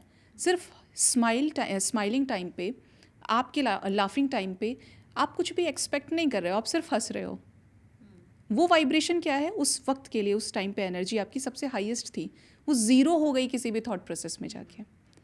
आप इसे लव की वाइब्रेशन से जोड़ सकते हो, क्योंकि लव की जो वाइब्रेशन है, जिसके अंदर जितना प्यार होगा ना, वो उतना बड़ा गिवर होगा, और जिसको देने से पहले ही चाहिए वो इन्वेस्ट नहीं कर सकता फिर। तो कहीं आजकल नहीं। तो सिचुएशन यही है कि तुमने यही क्या है दिया, गिव एंड टेक पे ही रिलेशनशिप चल रहे जी, हैं। और इसीलिए रिश्ते ख़त्म हो रहे हैं। बिल्कुल। तो मतलब पहले के लोगों में शायद सब्र भी, हमने तो सुना है अपनी मम्मियों से, हमारे घर में बहुत सारे लोग जो कहते हैं सब्र रखो सब्र रखो, तो सब्र भी रखना आना चाहिए चीज़ों में अगर आपको ठीक करनी है सिचुएशंस। अगर मैं पास्ट के टाइम की बात करूं, हमारे पेरेंट्स के टाइम की, जहाँ पर डिवोर्स केसेस बड़े कम होते थे, वहाँ पर सबसे बड़ी जिम्मेदारी तो सोसाइटी ले लेती थी। 4 लोग क्या कहेंगे, हमारी बदनामी हो जाएगी। तो वो मार पीट के सब घर में ही ठीक कर लेते थे रिश्ते। पेरेंट्स का बहुत कंट्रोल था बच्चों के ऊपर। आज के टाइम पे हर किसी के अंदर तो फेमिनिस्ट है, हर हाँ, कोई ये भी मैस्कुलिन बिल्कुल है। आप जितने ज़्यादा एजुकेटेड हुए उतना ज़्यादा आपकी लव वाइब्रेशन ख़त्म होती चली गई। आप प्रैक्टिकल बन गए, और जबकि आपके लिए पॉसिबल नहीं है। आप पत्थर दिल हो जाएंगे, ज़्यादा प्रैक्टिकल बनेंगे, आपके अंदर इंसानियत मर जाएगी। तो आप पेरेंट्स की अगर बात करें उस टाइम पर, तो निभाना जानते थे। लोग क्या कहेंगे इस चीज़ के ऊपर बहुत ज़्यादा फोकस्ड थे। बहुत एजुकेशन भी नहीं होती थी। आप जानते थे कि मम्मियाँ घर में रहती थी, हर किसी की मम्मी तो वर्किंग नहीं होगी। तो वो चीज़ बहुत ज़्यादा थी, लोग भोले थे। आज के टाइम पे हर कोई घाट घाट का पानी पिए हुए है। तो आपको क्या लगता है कि नेगेटिव एनर्जी भरी हुई है हर तरफ, तो बिल्कुल। आपको क्या लगता है, आपका थॉट प्रोसेस क्या कहता है कि आने वाले समय में क्या हो सकता है अगर नहीं सुधरे तो? मुझे ऐसा लगता है कि घोर कलयुग तो अभी चल रहा है। हाँ। क्योंकि अगर अभी आप एक पार्टनर के होते हुए आप प्री वेडिंग में बड़ा खर्चा कर रहे हैं, ये शादियां बड़ी अच्छा खासा एक खर्चा लेकर आती है अपने साथ में, लेकिन फिर भी आपकी शादी 1-2 साल के अंदर टूट जा रही है, तो सिर्फ आप दिखावे पे जा रहे हो, आप अंदर से नहीं जुड़े हो। जब आप अंदर से जुड़ेंगे ना, तो आप बाहर की चीज़ों को ब्लर करने लगते हो। अगर मुझे अपने आप से प्यार है, मुझे ये पता है कि मुझे कौन सी चीज़ अच्छी लगती है, तो इसका मतलब ये थोड़ी कि उस चीज़ को मैं दूसरे के ऊपर थोपूंगी, नहीं होगा ना। मैं मेरे ऊपर फोकस कर रही हूँ। अब किसी ने गुस्सा किया, ओके, बहुत सारी चीज़ें बितानी पड़ती हैं। एक फ़ेज़ पे आपको बताऊंगी कि क्यों डिवोर्स हो रहे हैं। एक तो लोगों के अंदर गुंजाइश ख़त्म हो गई। हर इंसान अपने आप में एक गुस्सा लेके बैठा है। पहले लोग बिताते थे कि 1000 भी माफ़ कर दी, सिचुएशन लोग भूल भी गए।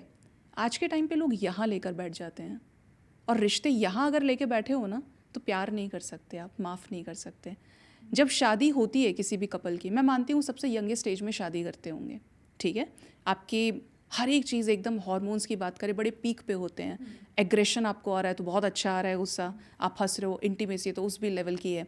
लेकिन जैसे जैसे आपकी उम्र बढ़ती जाती है, आपको पता चलता है कि यार वहाँ पे आप बिना रिएक्ट किए भी रह सकते थे। तो क्या ये उम्र के साथ आने वाली मैच्योरिटी है? यस, ये मैच्योरिटी है।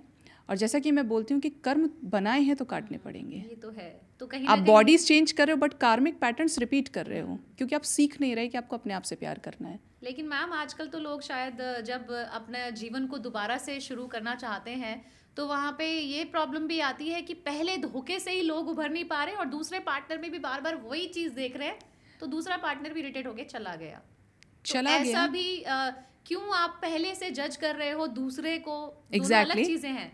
दोनों अलग चीज़ें हैं, और आप एक्सेप्ट करने के लिए तैयार नहीं हो। आपको जो फर्स्ट आपका जो पास्ट पार्टनर था, वही जो अच्छी क्वालिटीज़ थी वो आपको उसमें चाहिए, और जो बुरी थी वो आपको नहीं चाहिए। हाँ। तो आप रिश्तों में बहुत ज़्यादा माइंड गेम्स नहीं खेल सकते। हर इंसान इस दुनिया में, जितना पॉपुलेशन है, आप ये मानेंगे कि मैं और आप मिले तो डेस्टिनी थी? अब मुझे लग रहा है अब लग बिल्कुल। रहा है। हाँ। एक जानवर है आपके दरवाजे पे बैठा है, आप क्या सोचते हैं कि आप उसे रोटी नहीं देंगे तो उसे रोटी नहीं मिलेगी? बिल्कुल। दाने दाने पे लिखा है ना खाने वाले का नाम। तो हर चीज़ इतनी फिक्स और प्री प्लान्ड है कि वो अपने आप चलेगी। आप रो के एक जगह बैठे रहो तब भी समय जाएगा, और आप उसके साथ चलने लगे तब भी जाएगा। तो जो ये कहते हैं कि जो होता है अच्छे के लिए होता है, जी, क्या आप बिलीव करती हैं? 100%। कोई भी चीज़ आपके बुरे के लिए नहीं होती है। या तो आप उस सिचुएशन से कुछ सीखते हैं, या फिर आप सिखा भी देते हैं समटाइम्स। और हर चीज़ का सार, आपने देखा है कि हमेशा बोला जाता है बुराई पर अच्छाई की जीत हुई, रावण मरा तो अच्छे के लिए मरा। क्योंकि भगवान ने जब सृष्टि की रचना करी, लव के वाइब्रेशन से करी। 2 सोल्स मिलती हैं तो एक नई सोल का भी जन्म होता है। तो जब हर चीज़ का सार अच्छे की तरफ है, तो हमें होता है ना कभी कभी कि आज मेरा ये काम नहीं हुआ, मुझे ये जॉब नहीं मिली, बट 2 साल के बाद, 1 साल के बाद हमने देखा कि हमें उससे अच्छी जॉब मिल गई, क्योंकि यूनिवर्स जानती थी यू डिज़र्व बेटर। तो आपकी हर एक चीज़ ग्रोथ की तरफ है, असेंशन की तरफ है। आप कितनी शिकायतें करें, लेकिन आपके साथ सब कुछ अच्छा हो रहा है, आपके साथ कुछ बुरा नहीं हुआ। जो बुरा हुआ है वो आपने जो क्रिएट किया था उसी की वजह से। और आप उसको रिलीज किए, वो मुसीबत थी आपके ऊपर, उससे आपको परमात्मा निकालना चाहता था और आपको आगे ले जाना है उसे। तो ये सही बात है कि सब्र, धैर्य और पेशेंस ये सब एक दूसरे से ही रिलेट करते हैं। तो यहाँ पे आपने काफ़ी अच्छी चीज़ें हमें बताई और अब हम ट्विन फ्लेम्स के बारे में आपसे जानेंगे। एक ये जो हमारा विषय ये छूट गया, इस पर क्या कहना है आप? ट्विन फ्लेम्स सबसे ज़्यादा हॉट टॉपिक है आज के टाइम पे। हर कोई ये सोच रहा है कि we are twin flames. Twin flames का कॉन्सेप्ट मैं आपको बता देती हूँ, और इसके ऊपर बड़े सारे मिथ हैं, बट मैं इसको बोल सकती हूँ कि मैंने इसे डीप में एक्सपीरियंस किया है। दो सोल्स जब एक पर्पज़ लेकर आती हैं तो वो ट्विन फ्लेम्स होते हैं। एक सोल जब दो पार्ट्स में डिवाइड हो और दोनों को डिवाइन एक बड़ा पर्पज़ देते हैं, तब वो इस धरती पर आती हैं। जैसे कि हमारे शिव और शक्ति हो गए। भगवान शिव को प्राप्त करने के लिए जब सती माँ ने पहले बर्थ में तो तपस्या करी थी, लेकिन जब वो भस्म हो गई थी दक्ष के यहाँ पे जाके, आपको पता है स्टोरी क्या है, उसके बाद 108 बर्थ्स उन्होंने लिए। उसके बाद पार्वती के रूप में भी भगवान शिव ने उन्हें एक्सेप्ट नहीं किया। बोलते ना कि हमें तो शिव जैसा वर चाहिए। हाँ। पार्वती ये सा प्यार है मेरा, लेकिन शिव जैसा वर चाहिए, लेकिन शिव के लिए पार्वती जैसा भी तो होना पड़ेगा। एग्जैक्टली हर कोई तो ये मान के बैठा है कि हम सही हैं, हाँ। हम प्योर हैं। आप प्योर हो सकते हो, आप किसी के प्रति कमिटल हो सकते हो, लॉयल हो सकते हो, लेकिन आपको शिव तब मिलेगा जब आपके हाथों से मासिस की अवेकनिंग होगी। अर्धनारीश्वर प्रकृति के रूप में जब एक दूसरे से इनकी शादी हुई, 3,000 साल माता ने तपस्या करी थी उन्हें प्राप्त करने के लिए, वो 7 चक्रास अपने हील कर ली थी। आप 16 सोमवार का व्रत रख के शिवजी के चक्कर काट रहे हो कि आपको शिवजी जैसा वर मिल जाए। इस मटेरियलिस्टिक वर्ल्ड में भगवान शिव डिटैच रहने वाले देव हैं, हमेशा डिटैच रहेंगे, और जब ये दोनों मिले तो संसार के भले के लिए। इसी तरीके से हम राधे कृष्णा को भी ट्विन फ्लेम्स कंसिडर करते हैं। शादी नहीं हुई लेकिन अनकंडीशनल लव की वाइब्रेशन थी। वो अलग बात है कि गंधर्व विवाह हो गया था, लेकिन दोनों एक ही हैं। तो जब हमारी soul above 3D 4D 5D 6D में एक होती है ट्विन फ्लेम्स की, वो नीचे एक पर्पज़ के साथ जाते हैं। वो अपना पर्पज़ कर रहा है, वो अपना कर रहा है, दोनों को ड्रीम्स आते हैं, क्योंकि दोनों बोलते हैं ना साथ जन्मों जन्मों का प्यार है। तो वो ड्रीम्स के ज़रिए उनको इंडिकेट किया जाता है कि देखो तुम्हारा मेरे साथ ये कनेक्शन है। एंजल्स चलाते हैं इस कनेक्शन को। Other than this is a myth, is an illusion कि आप उसमें हो सकते हो। आपको ड्रीम्स ही नहीं आता, आपको पता ही नहीं है, आपको बस अगले वाले से ये कनेक्शन फील हो रहा है कि मैं इससे ऐसा मिला, मैं इससे ऐसी मिली, मैं स्पिरिचुअल हो गई, मैं चेंज हो गई। आप सोलमेट से डील कर रहे होगे, क्योंकि अवेकनिंग कोई भी ला सकता है। मुझे आपको भगवान से जोड़ना है तो मैं ये नहीं देखूंगी कि आप कार्मिक ने आपको धोखा दिया तो आपने छोड़ी चीज़ें, सोलमेट आपको छोड़कर गया तो आप स्पिरिचुअल हुए। आपका ट्विन आपकी अवेकनिंग लेकर आता है, और इस लाइफ टाइम में अगर आपका कोई ट्विन फ्लेम है, दो हम बोलते हैं ना जुड़वा लॉ है, फ्लेम की तरफ फैलने वाली चीज़ें हैं ये, तो ये इस लाइफ टाइम में अगर मिले हैं तो यूनियन में 100% आते हैं, शादी भी होती है और बड़े लेवल पर मासेस की अवेकनिंग करते हैं। बट बड़ी मुश्किलें आती हैं क्योंकि आप माया को काट कर 3D में रीयूनाइट होते हैं, और माया हर किसी से नहीं कटेगी। ये तो है, तो कर्म अच्छे रखने पड़ेंगे। आज हमने आपसे यही सीखा है। और जैसे आपकी जो इस जर्नी की शुरुआत एक ड्रीम के माध्यम से हुई थी, तो अगेन वापस से उसी विषय पे आते हैं कि जो सपने होते हैं कई बार वो रास्ता दिखाने के लिए भी होते हैं जी। तो कहते तो यही है कि सपनों को भूल जाना ही अच्छा है। हमने तो यही सुना है कि अगर सपने आए तो भूल जाओ। कुछ तो हम भूल भी जाते हैं, पर कुछ सपने एक्चुअली हम नहीं भूलते हैं। तो क्या ये भी भगवान की एक हमारे लिए होता है ना कि एक रास्ता दिखाने वाला है, तो सपनों को हमेशा जो अच्छी, अब यहाँ पे भी वही याद रखने वाले कि अच्छा है या बुरा है, तो सपने भी रास्ता दिखाते हैं आपके हिसाब से?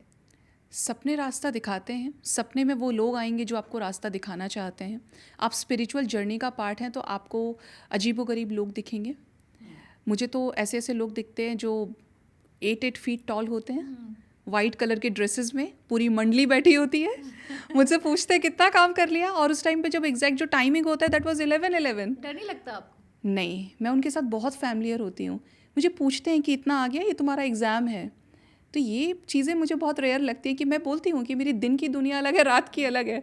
रात में कुछ मीटिंग्स होती हैं और देखो तो सामने शिवलिंग है। मेरे ड्रीम्स में कॉमन चीज़ है कि शिव मंदिर हमेशा होता है।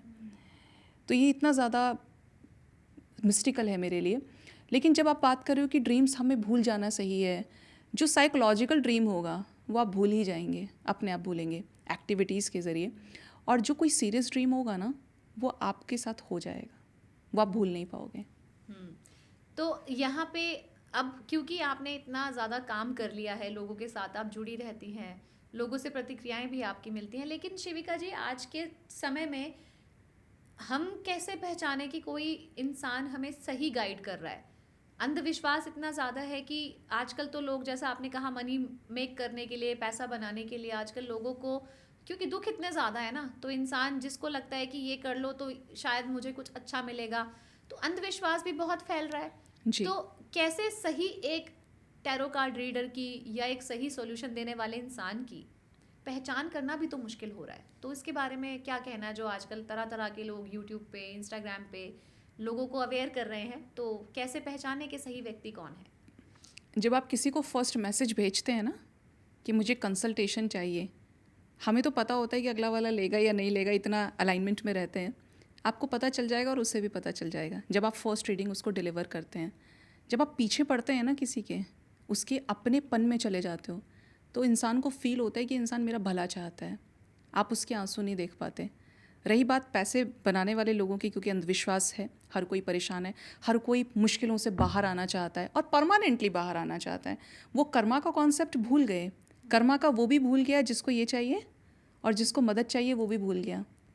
तो ऐसे में आपको बोलूँगी कि जो चीज़ें होती हैं सिर्फ उस पर जाना है। अगर आप यहाँ से ही बैलेंस हो गए, आप अपने मैस्कुलिन और फेमिनिन एक्शंस पे काम कर रहे हो, ना तो इतना ज़्यादा मैस्कुलिन बनना है कि आपके अंदर इमोशंस ख़त्म हो जाए, और ना इतना ज़्यादा फेमिनिन बनना है कि आपके अंदर प्रैक्टिकलिटी ख़त्म हो जाए। ये इम्बैलेंस की वजह से ही संसार परेशान है, क्योंकि आपके अंदर के अर्धनारीश्वर बैलेंस नहीं है।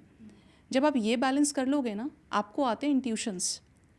अब आपको पता चल जाएगा कि ये रीडर मेरे लिए ठीक है, ये एस्ट्रोलॉजर ठीक है, और आपको खुद भी पता चलेगा अगर किसी के चार्जेस बहुत हाई हैं या रेमेडीज़ पे। आपको बहुत लोग, मुझे तो ऐसे भी आते हैं बताने के लिए कि मैम आपने मुझे ये चीज़ बता दी, आपको पता है इस चीज़ के लिए मुझे 1,00,000 रुपये मांगा था, इस चीज़ को कि आपको ये चीज़ बताएंगे और आपने ये नहीं किया तो आपके साथ ये हो जाएगा। मतलब कहीं ना कहीं वो मिसयूज़ कर रहे हैं, और जो मिसयूज़ करेगा उसके लिए दंड भी बड़ा है डिवाइन की तरफ से। वो ले लेंगे शक्तियाँ, क्यों देंगे आपको? और जब आप पागल होंगे ना, तो आप नहीं संभल सकते। ये तो है। तो मैं तो बहुत क्लियर बोलती हूँ। बिल्कुल संभलना है और सही व्यक्ति की पहचान करना भी ज़रूरी है। बहुत तो ज़रूरी आजकल है। ये सब चीज़ें आजकल बहुत ज़्यादा हो रही है, तो इंसान भी सही कैसे पहचाने, नहीं हो मैं पा रहा। आपको बोल रही हूँ कि मैं एज अ रीडर जब इंस्टाग्राम खोलती हूँ, यूट्यूब खोलती हूँ, ये करने से ये होगा, ये रेमेडी कर लीजिए बस ये हो जाएगा। पर्सनली मैं कुछ रेमेडीज़ जब अपलोड करती हूँ तो मैं बोलती हूँ उनको कि ये मुझे चैनलिंग हुई थी, आप मुझे बताना कि इसका इफ़ेक्ट क्या रहा। जब वो आके बताते हैं तो मुझे अच्छा लगता है कि उन्हें ट्रस्ट बना, उन्होंने किया और वो चीज़ हुई उनके साथ में। आप अननेसेसरी रेमेडीज़ में डूबिए मत। आप अपना भी दिमाग रखिए। आप चिट पे चिट बनाए जा रहे हैं, लिखे पे लिखे जा रहे हैं, आप ये कर रहे हैं, वो कर रहे हैं, जाके इन चीज़ों का परिणाम बहुत बुरा होता है। आप ये सोच लीजिए, ये बिठा लीजिए कान में, दिमाग, अपने दिमाग में ये बात, जो आपका है वो आपको मिलेगा। आपका अगर किसी बीमारी से बाहर निकलना लिखा है, ठीक होना लिखा है, तो यूनिवर्स देगी वो दवा जिससे आप ठीक हो जाएंगे। और वो दवा नहीं मिलेगी आपको जो आपका चीज़ें वो छोड़नी लिखी हैं। आप इसे डेथ से रिलेट कर सकते हो, इसे किसी लव पार्टनर से रिलेट कर सकते हो, लेकिन आप टू मच इन्वेस्ट मत करो, क्योंकि उसके बाद आपको एहसास होगा। सेकंड आपको चीज़ बोलूँगी, जब रेमेडीज़ की बात आती है, उपाय की बात आती है, स्पेल्स हो गए, तंत्र क्रियाएँ हो गई, बड़ा डेंजर मैं मानती हूँ इसको, क्योंकि ये परमानेंट नहीं होती हैं। If you have lot of money, 10-15 lakh, 20-25 lakh आपके पास है, आप लगाओ हर महीने 10,000, 20,000, 30,000, 40,000, ठीक है। एक रीडर के लिए स्पेल्स या रेमेडी आप उपाय कर रहे हो, आप बीमार रहने लगते हैं, क्योंकि एनर्जी आपको भी इफ़ेक्ट कर रही है। अभी आपने 100 लोगों की हीलिंग करी, आप अगले दिन बेड से उठ नहीं पाएंगे। अच्छा। आपको ऐसा लगेगा कि आपको किसी ने निचोड़ दिया ठीक से। ये इतना डेंजरस है रीडर के लिए, क्योंकि रीडर बीमार होना शुरू हो जाते हैं। आपके कर्म अगर खराब हैं तो मैं आपके कर्मास को क्यों टच करूं? मैं आपको एक गुरु की तरह गाइड कर सकती हूँ, मैं आपको एनर्जी लेवल पर उतना पावरफुल कर सकती हूँ कि आप उस चीज़ को फेस कर पाएँ। मैं क्यों आपको गुमराह करूं कि आपका पार्टनर का कॉल मैसेज आ जाएगा? अब वो स्पेल का जब तक इफेक्ट है, पार्टनर का कॉल मैसेज आ गया जो 6 महीने से नो कांटेक्ट में है, और जैसे ही आया उसने आपको फिर ब्लॉक कर दिया। अब आप फिर फेंको 10,000 रुपये, फिर 25 डालो, क्योंकि ये चीज़ रीएक्टिवेट करानी पड़ती है। टेम्परेरी होती है, परमानेंट नहीं होती है। शादी ब्याह, जन्म मृत्यु, हर चीज़ फिक्स है। मुझे लोग बोलते हैं कि मैम अगर सब कुछ फिक्स है तो कर्म क्यों करें? तो कर्म तो करने पड़ेंगे। मनुष्य का जन्म लिया है तो ऐसे ही नहीं बच पाओगे। तो शिविका जी, अब जब यहाँ हम हैं तो डेफिनेटली हम इन कार्ड्स की जो ऊर्जा है और जो रेमेडीज़ और जिन पे आप प्रिडिक्ट करती हैं वो भी हम ज़रूर यहाँ पे देखना चाहते हैं। तो मेरा एक सवाल है आपसे, तो क्या आप मुझे बता सकती हैं सॉल्यूशन उसके बारे में? बिल्कुल, अभी हम हाथों हाथ आपकी रीडिंग करते हैं।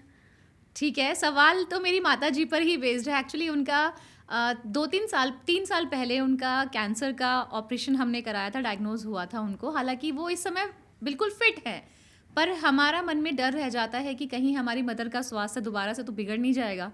तो हमने सुना है कि कैंसर वापस आने वाली भी बीमारी होती है, तो भविष्य में उनकी जो सेहत है वो कैसी रहेगी? अगर इस पे आपके कार्ड्स कुछ बताएं तो हम पहले से उनका ध्यान रख लें।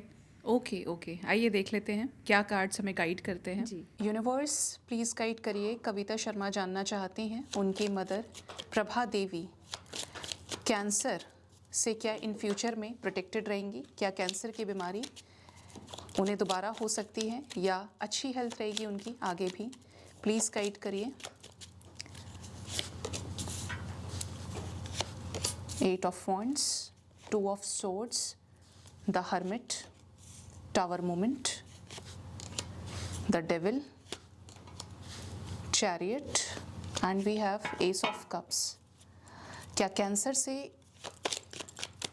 मुक्ति रहेगी या चीज़ें अफेक्ट कर सकती हैं एंजल्स? ओके कविता जी, आपकी अगर मैं मदर की बात करूं, प्रभा देवी जी की, इन फ्यूचर कैंसर का प्रॉब्लम उन्हें दोबारा हो सकता है। तो देखिए, हो सकता है कि 7 से 8 महीने बहुत अच्छे निकल जाएं, लेकिन फिर से अगर ये प्रिकॉशंस नहीं लेती हैं तो दिक्कत आ जाएगी। हो सकता है कि दोबारा बेड रेस्ट पे आ जाएं। आपको इनका ट्रीटमेंट कराना चाहिए और अभी भी दोबारा चेकअप कराइए। हो सकता है कि कुछ चीज़ें बढ़ रही हों। यहाँ पे क्लियरली नज़र आ रहा है कि हीलिंग की एनर्जी में रहेंगी, ट्रीटमेंट चलेगा इनका, और आपको थोड़ा सा ध्यान देने की ज़रूरत है क्योंकि ऐसा दिख रहा है कि प्रॉब्लम दोबारा जनरेट होनी है। ठीक है, और आप इस चीज़ को ध्यान रखिए, प्रॉपर चेकअप फिर कराइए, रीटेस्ट कराने की ज़रूरत है जिससे आगे ये चीज़ें पकड़ में आए और ये जो कैंसर की बीमारी है ये बढ़े नहीं। क्या गाइडेंस है कविता जी की मदर प्रभा देवी की प्रॉब्लम से रिलेटेड? यूनिवर्स प्लीज़ गाइड करिए। Crown chakra, we have spiritual union, 2 of cups and throat chakra. उनसे पहले तो ये जानिए कि वो कुछ चीज़ें हाइड कर रही हैं अपने अंदर, और जो चीज़ें हाइड कर रही हैं उसका पता लगाकर उनका थोड़ा सा आप माइंड चेंज करने की कोशिश कीजिए।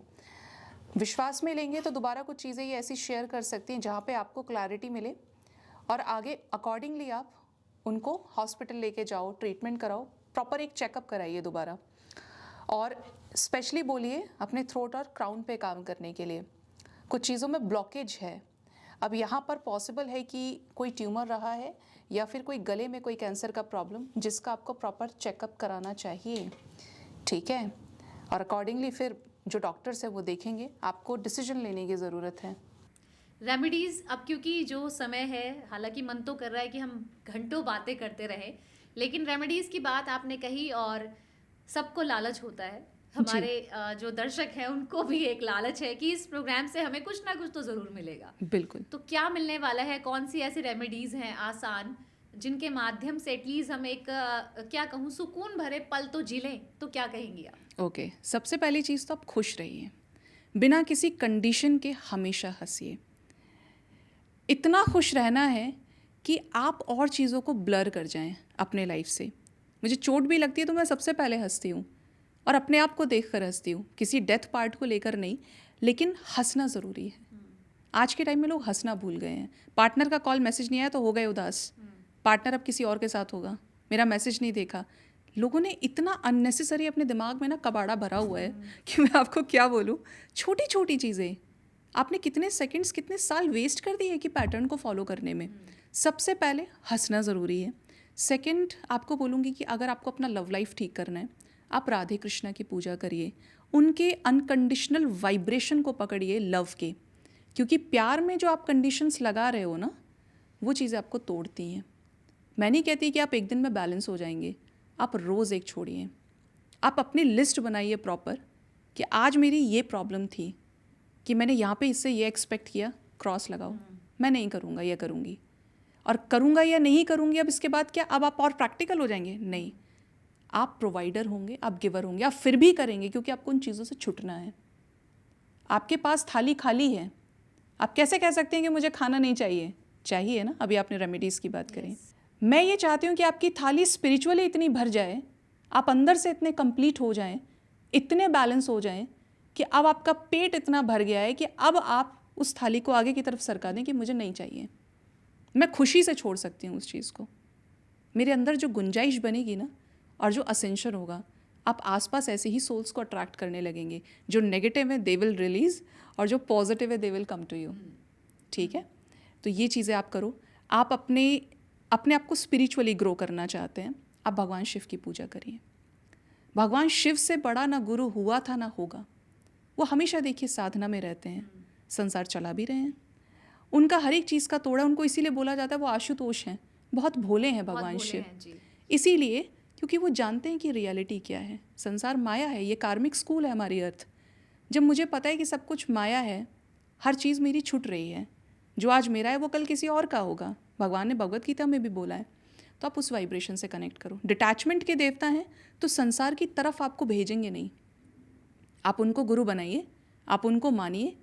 उनके जैसे होने में जब आपको आनंद आएगा, ये आप मानते हैं ना चीज़, जब हम छोड़ते हैं तो यूनिवर्स हमारे मैनिफेस्टेशन का रिजल्ट हमें देती है। मैंने कोई टेक्निक करी और मैं यूनिवर्स को बोल रही हूँ regular, I am sending that vibration कि आपने मुझे यूनिवर्स ये नहीं दिया, कुछ नहीं होता ये सब रेमेडी करने से। मैंने कब से मैं कर रहा हूँ या कर रही हूँ, आपने कुछ नहीं दिया मुझे कोई फ़ायदा नहीं हो रहा। आप भूलिए, आप जो भूलेंगे वो हो जाएगा। आप डिटैच होइए, सब कुछ होगा। तो मन के हारे हार, मन के जीते जीत, और बिल्कुल। मन को काबू कर लिया तो फिर यूनिवर्स को काबू कर लिया एक तरीके कर से। लिया, क्योंकि आप यहाँ से हील हो जाते हैं और यहीं से सब कुछ जनरेट हो रहा है। शादी में ज़्यादातर लोगों का यही प्रॉब्लम है, इन लॉज के साथ नहीं बन रही, पार्टनर के साथ में नहीं बन रही, बच्चे नहीं सुन रहे हैं, लोग एक्स्ट्रा मैरिटल कर लेते हैं जाके, क्योंकि एवरीवन वांट्स लव, सबको प्यार चाहिए। मुझे लोग बोलते हैं मैम अगर मेरा अपना पति मुझे पूछता, मेरी अपनी पत्नी मुझे पूछती, तो मैं दोस्ती किसी से क्यों करूँगा जाके। मैं आपको बोलती हूँ आप मेडिटेशन शुरू करो, स्ट्रॉन्ग रेमेडी है। जब आप हील्ड होंगे ना, आपका जैसा मन होगा वैसा तन भी होगा, उसी तरीके से चीज़ें काम करती हैं। जब आपके अपने चक्रास हील हुए, डिज़ायर्स हील हुई, तो आप हर एक चीज़ को बेहतर तरीके से देख पाते हो। और आप उसी पैटर्न को अगर फॉलो करना चाह रहे हो और 10 साल, तो ये संसार तो नहीं निकलने देगा आपको। तो एक्स्ट्रा मैरिटल बार बार इस चर्चा में आया, और ये सच्चाई भी है। अगर आज के हम आसपास के समाज में देखें तो बहुत कॉमन चीज़ें हैं, और अब तो लॉ भी इस चीज़ पे कुछ कहता नहीं है क्योंकि ये इलीगल नहीं है। तो इस वजह से हो भी रहा है, रिश्ते बिगड़ रहे हैं। तो क्या ये भी कर्मों के ही फल हैं? कर्मों के फल हैं। और मैं आपको बोलूँगी एक्स्ट्रा मैरिटल के लिए 2 बड़े बड़े रीजंस हैं। पहले तो इसके जिम्मेदार हैं माता पिता, जिनको आप बोलते हैं कि माता पिता भगवान होते हैं। हाँ। हो सकता है कि कुछ लोगों को बुरा लगे, बट माता पिता जिम्मेदार है। 2 लोग एक दूसरे से बहुत प्यार करते हैं, कास्ट अलग है, रिलीजन भी अलग है, हम कैसे शादी कर दें? 2 लोग अभी सोचिए एक दूसरे से शादी नहीं किए हैं, और जैसे ही उनकी शादी होती है, उसकी मम्मी नहीं मान रही, उसके पापा नहीं मान रहे, हम जहर खा लेंगे, हम सुसाइड कर लेंगे, हमारी सोसाइटी में नाक कट जाएगी। आपने नाक की चिंता तो करी, लेकिन अपने बच्चे को या तो आप उस वक्त संभालते कि प्यार ना हो जाए किसी से, आप वहाँ नहीं संभाल पाए। आपने उसके साथ उस तरीके का लगाव नहीं रखा, आप सिर्फ पेरेंट्स वाली लाइफ में रहे, उसके दोस्त नहीं बने कि वो आपको अपनी चीज़ें बता पाए, आप उसे गाइड कर पाएँ कि देखो ये चीज़ में ये चीज़ ठीक है, ये चीज़ गलत है। आपने सही गलत का रास्ता नहीं दिखाया, आपने एक वॉल क्रिएट करके रखी। अब बच्चे को प्यार हो गया, प्यार नहीं देखता है, जात नहीं देखेगा, धर्म नहीं देखेगा, प्यार हो गया। लस्ट भी होती है, अट्रैक्शन तो होता है स्टार्टिंग में, बाद में जाके कमिटमेंट आती है। तो जब आप कमिटमेंट, अगला बंदा दूसरे से शादी करना चाहते हैं, आपने सभी वो रिलेशंस बना लिए जो हस्बैंड वाइफ के बीच में होते हैं, आप लिव इन में रह रहे हो। अब आपके पेरेंट्स ने मना कर दिया, लोग जुड़े रहते हैं एक दूसरे के साथ। अब वो अपनी लाइफ में किसी दूसरे को एक्सेप्ट नहीं करेगा, वो अपने लाइफ में किसी दूसरे को एक्सेप्ट नहीं करेगी। ये लोग आपस में बात करते रहेंगे, मिलेंगे, सब कुछ है, और उनके अपने लाइफ में डिवोर्स हो जाते हैं। अब इसका जिम्मेदार कौन हुआ? पेरेंट्स हुए। पेरेंट्स बोल सकते हैं मुझे कि मैम अगर ऐसा है तो क्या हम इंटरकास्ट शादी कर दें, इंटर रिलीजन कर दें? You decide. क्या आपके लिए आपका बच्चा ज़रूरी है, उसकी जान ज़रूरी है? क्योंकि आप भी तो एक कर्म बना रहे हो ना, एक सोल को परेशान करते हुए। वो दिन रात तो उसे सोच रहा है, क्योंकि उसने आपसे नहीं शेयर किया कि उसने ऐसे कनेक्शंस बना लिए उसके साथ में। क्या छोड़ा उसने? सिर्फ ऑफिशियल होना किसी रिश्ते का। आपने वो चीज़ नहीं समझी। आप तो ये सोच रहे हैं कि नहीं, हम जैसे हमने संभाल लिया ऐसे ही सब संभाल लेंगे। नहीं संभाल पाते लोग टूट जाते हैं। और आज का टाइम, मोबाइल्स चल रहे हैं, आप ऑफिस भी जाते हैं, हर कोई वर्किंग है, आप ढूंढ लेते हैं अपने जैसे लोग। एक ये रीज़न है। और जब जो दो हस्बैंड वाइफ जिनकी शादी हो जाती है, उसके बाद जब वो इक्वल अटेंशन एक दूसरे को नहीं देते हैं, सब एक दूसरे के एक्स के साथ ही शादी करते हैं, ठीक है। आज के टाइम पे ये कल्चर है। तो जब शादी हो जाती है, आपका मन वहाँ है, वो दूसरा बंदा कहीं और लगा है। ऐसे करते करते, या एक बंदा बहुत ज़्यादा ऑफिस में बिजी है, पेरेंट्स कुछ कह रहे हैं, आपने रिश्ते ख़राब कर लिए। कई बार फैमिलीज़ मिक्स नहीं होने देती हैं एक दूसरे को, वो बॉन्डिंग नहीं क्रिएट होने देती हैं, तब जाकर एक्स्ट्रा मैरिटल होता है। तो ये पहले वाले का ज़्यादा खतरा है। और उसके बाद वाले का जो है, मुझे बहुत लोग आते हैं बोलते हैं कि मैम शादी को 30 साल हो गए हमारी, लेकिन मेरी लाइफ में, मैं जब कॉलेज में किसी का दोस्त था ना, उससे मैं प्यार करता था, वो मेरी लाइफ में आ गई, और मेरी अपनी वाइफ ने मुझे बहुत डिसरिस्पेक्ट किया। आप इम्बैलेंस हो, आप हील्ड नहीं हो, आप किस दिशा में बढ़ रहे हो, बस उसी में बढ़ते जा रहे हो। परिवार हो गया, बच्चे हो गए, अपने रिलेशनशिप को टाइम दीजिए। कब तक भागम भाग करोगे? आपका अपना रिश्ता टूट रहा है। तो जहाँ पे अटेंशन कम हो जाए ना, वहाँ पे भी होता है। और मैंने आपको बोला ही कि पेरेंट्स किस तरीके से जिम्मेदार हो जाते हैं, ना चाहते हुए भी, सिर्फ ये दिखाने में कि फ़ोटो फ्रेम में सब एक जैसे दिखने चाहिए, जबकि पीठ पीछे कुछ और ही हो रहा है। तो ये बहुत सीरियस है, क्योंकि एक्स्ट्रा मैरिटल से खतरनाक बीमारी नहीं है। बट लेकिन यहाँ पे ये भी तो एक जानने वाली बात है कि क्योंकि आप तो लोगों से मिलती हैं, लोगों के बीच में रहती हैं, आजकल तो लोग ज़्यादातर प्रेम विवाह ही कर रहे हैं और लव मैरिजेस में भी रिश्ते टूट रहे हैं। बिल्कुल टूट रहे हैं। तो वहाँ तो सोल कनेक्ट थी ना पहले से। सोल कनेक्शन था, कर्मा भी था, क्योंकि कर्मा कॉन्सेप्ट हर चीज़ की जड़ है। और तीसरा आपको बोलूँगी कि रिलेशन कैसे चलता है। दो लोग सिर्फ अट्रैक्शन की वजह से एक दूसरे से मिले, उसके बाद आई कनेक्शन बनाने की बारी, आपने रिलेशनशिप भी बना लिया। अब तीसरा आता है कमिटमेंट। ठीक है, आप कमिटमेंट तक भी पहुंच गए, लेकिन वहाँ पर जब तीसरा इन्वॉल्व आपके रिश्ते में होता है, आपकी सास हो रही है, आपके फादर हो रहे हैं, जो लोग भी इन्वॉल्व हो रहे हैं, आप अपने पार्टनर के ऊपर जो पहले फोकस था, अब फोकस ब्लर हो गया। अब आप उसे उस घर की बहू के रूप में ट्रीट कर रहे हो। अब घर की बहू बोला है तो जिम्मेदारियां आ गई, पूरा समाज आके खड़ा हो गया। एक ऐसा समाज जो ना किसी का हुआ था ना आगे होगा, जिसने किसी को नहीं छोड़ा है, और उस समाज के वही 4 लोग ईश्वर की उसी कर्म की डोर से बंधे हुए हैं। तो आपको अपने आप को सोचना है, अपने लोगों के लिए सोचना है।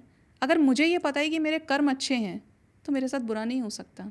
मैं क्यों पढ़ूँ चक्कर में कि मुझे उसे भी खुश करना है, उसे भी करना है, उसे भी करना है। मस्त रहो यार, क्या करना है? सबको खुश करने का ठेका थोड़ी लिया है। आप डिविनिटी की तरफ आगे बढ़ो। कनेक्शन जो डिवाइन से स्ट्रांग हुआ, आप पीछे के सारे एरियाज़ को हील कर लोगे। चाहे वो गुड हेल्थ है, गुड करियर है, गुड मैरिड लाइफ है, लव रिलेशनशिप है। एक स्पिरिचुअली बैलेंस्ड पर्सन एक बहुत अच्छा पिता बन सकता है, बहुत अच्छी माँ बन सकता है, 2 प्रेमी बन सकते हैं। करियर में जो शोहरत, जो सक्सेस आपको हासिल करनी है, आप स्पिरिचुअली बैलेंस जो हुए ना, आप सब कुछ कर लेंगे। और सिर्फ उस स्पिरिचुअल वर्ड को आप उससे रिलेट नहीं करना कि पूजा पाठ किया, मंदिरों में बैठ गए 4-4 5-5 घंटे जाके। आपने अपने अंदर कितना काम किया, आपने अपने आप को कितना पैम्पर किया है, कितना पूछा है। और ये नहीं कि शॉपिंग जाके कर लिए, वो एक पार्ट हो सकता है 3D का। आप कितने शांत हो गए अंदर से।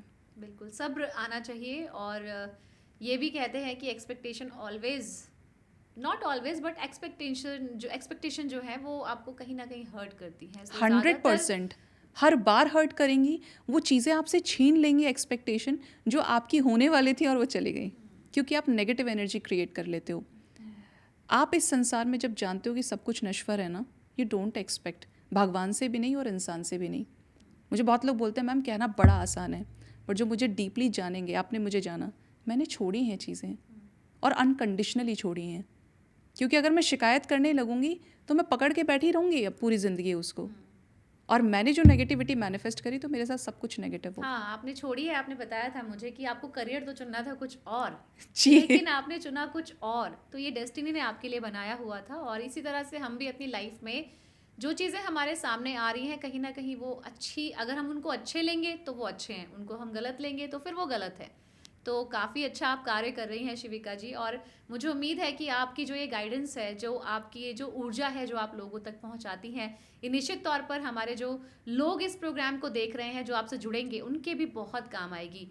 तो शिविका जी, आप यहाँ इस कार्यक्रम में हमारे साथ जुड़ी, इतनी अच्छी बातें चर्चा आपने की, बहुत बहुत आपका धन्यवाद यहाँ आने के लिए। Thank you so much dear, thank you. तो दोस्तों, alpha talkies present the mindset series के इस एपिसोड में आज इतना ही, लेकिन आपसे वादा करके जाते हैं कि अगली बार फिर से एक नए मेहमान के साथ हम जुड़ेंगे और अच्छी अच्छी जानकारी आपके लिए लेकर के आएंगे।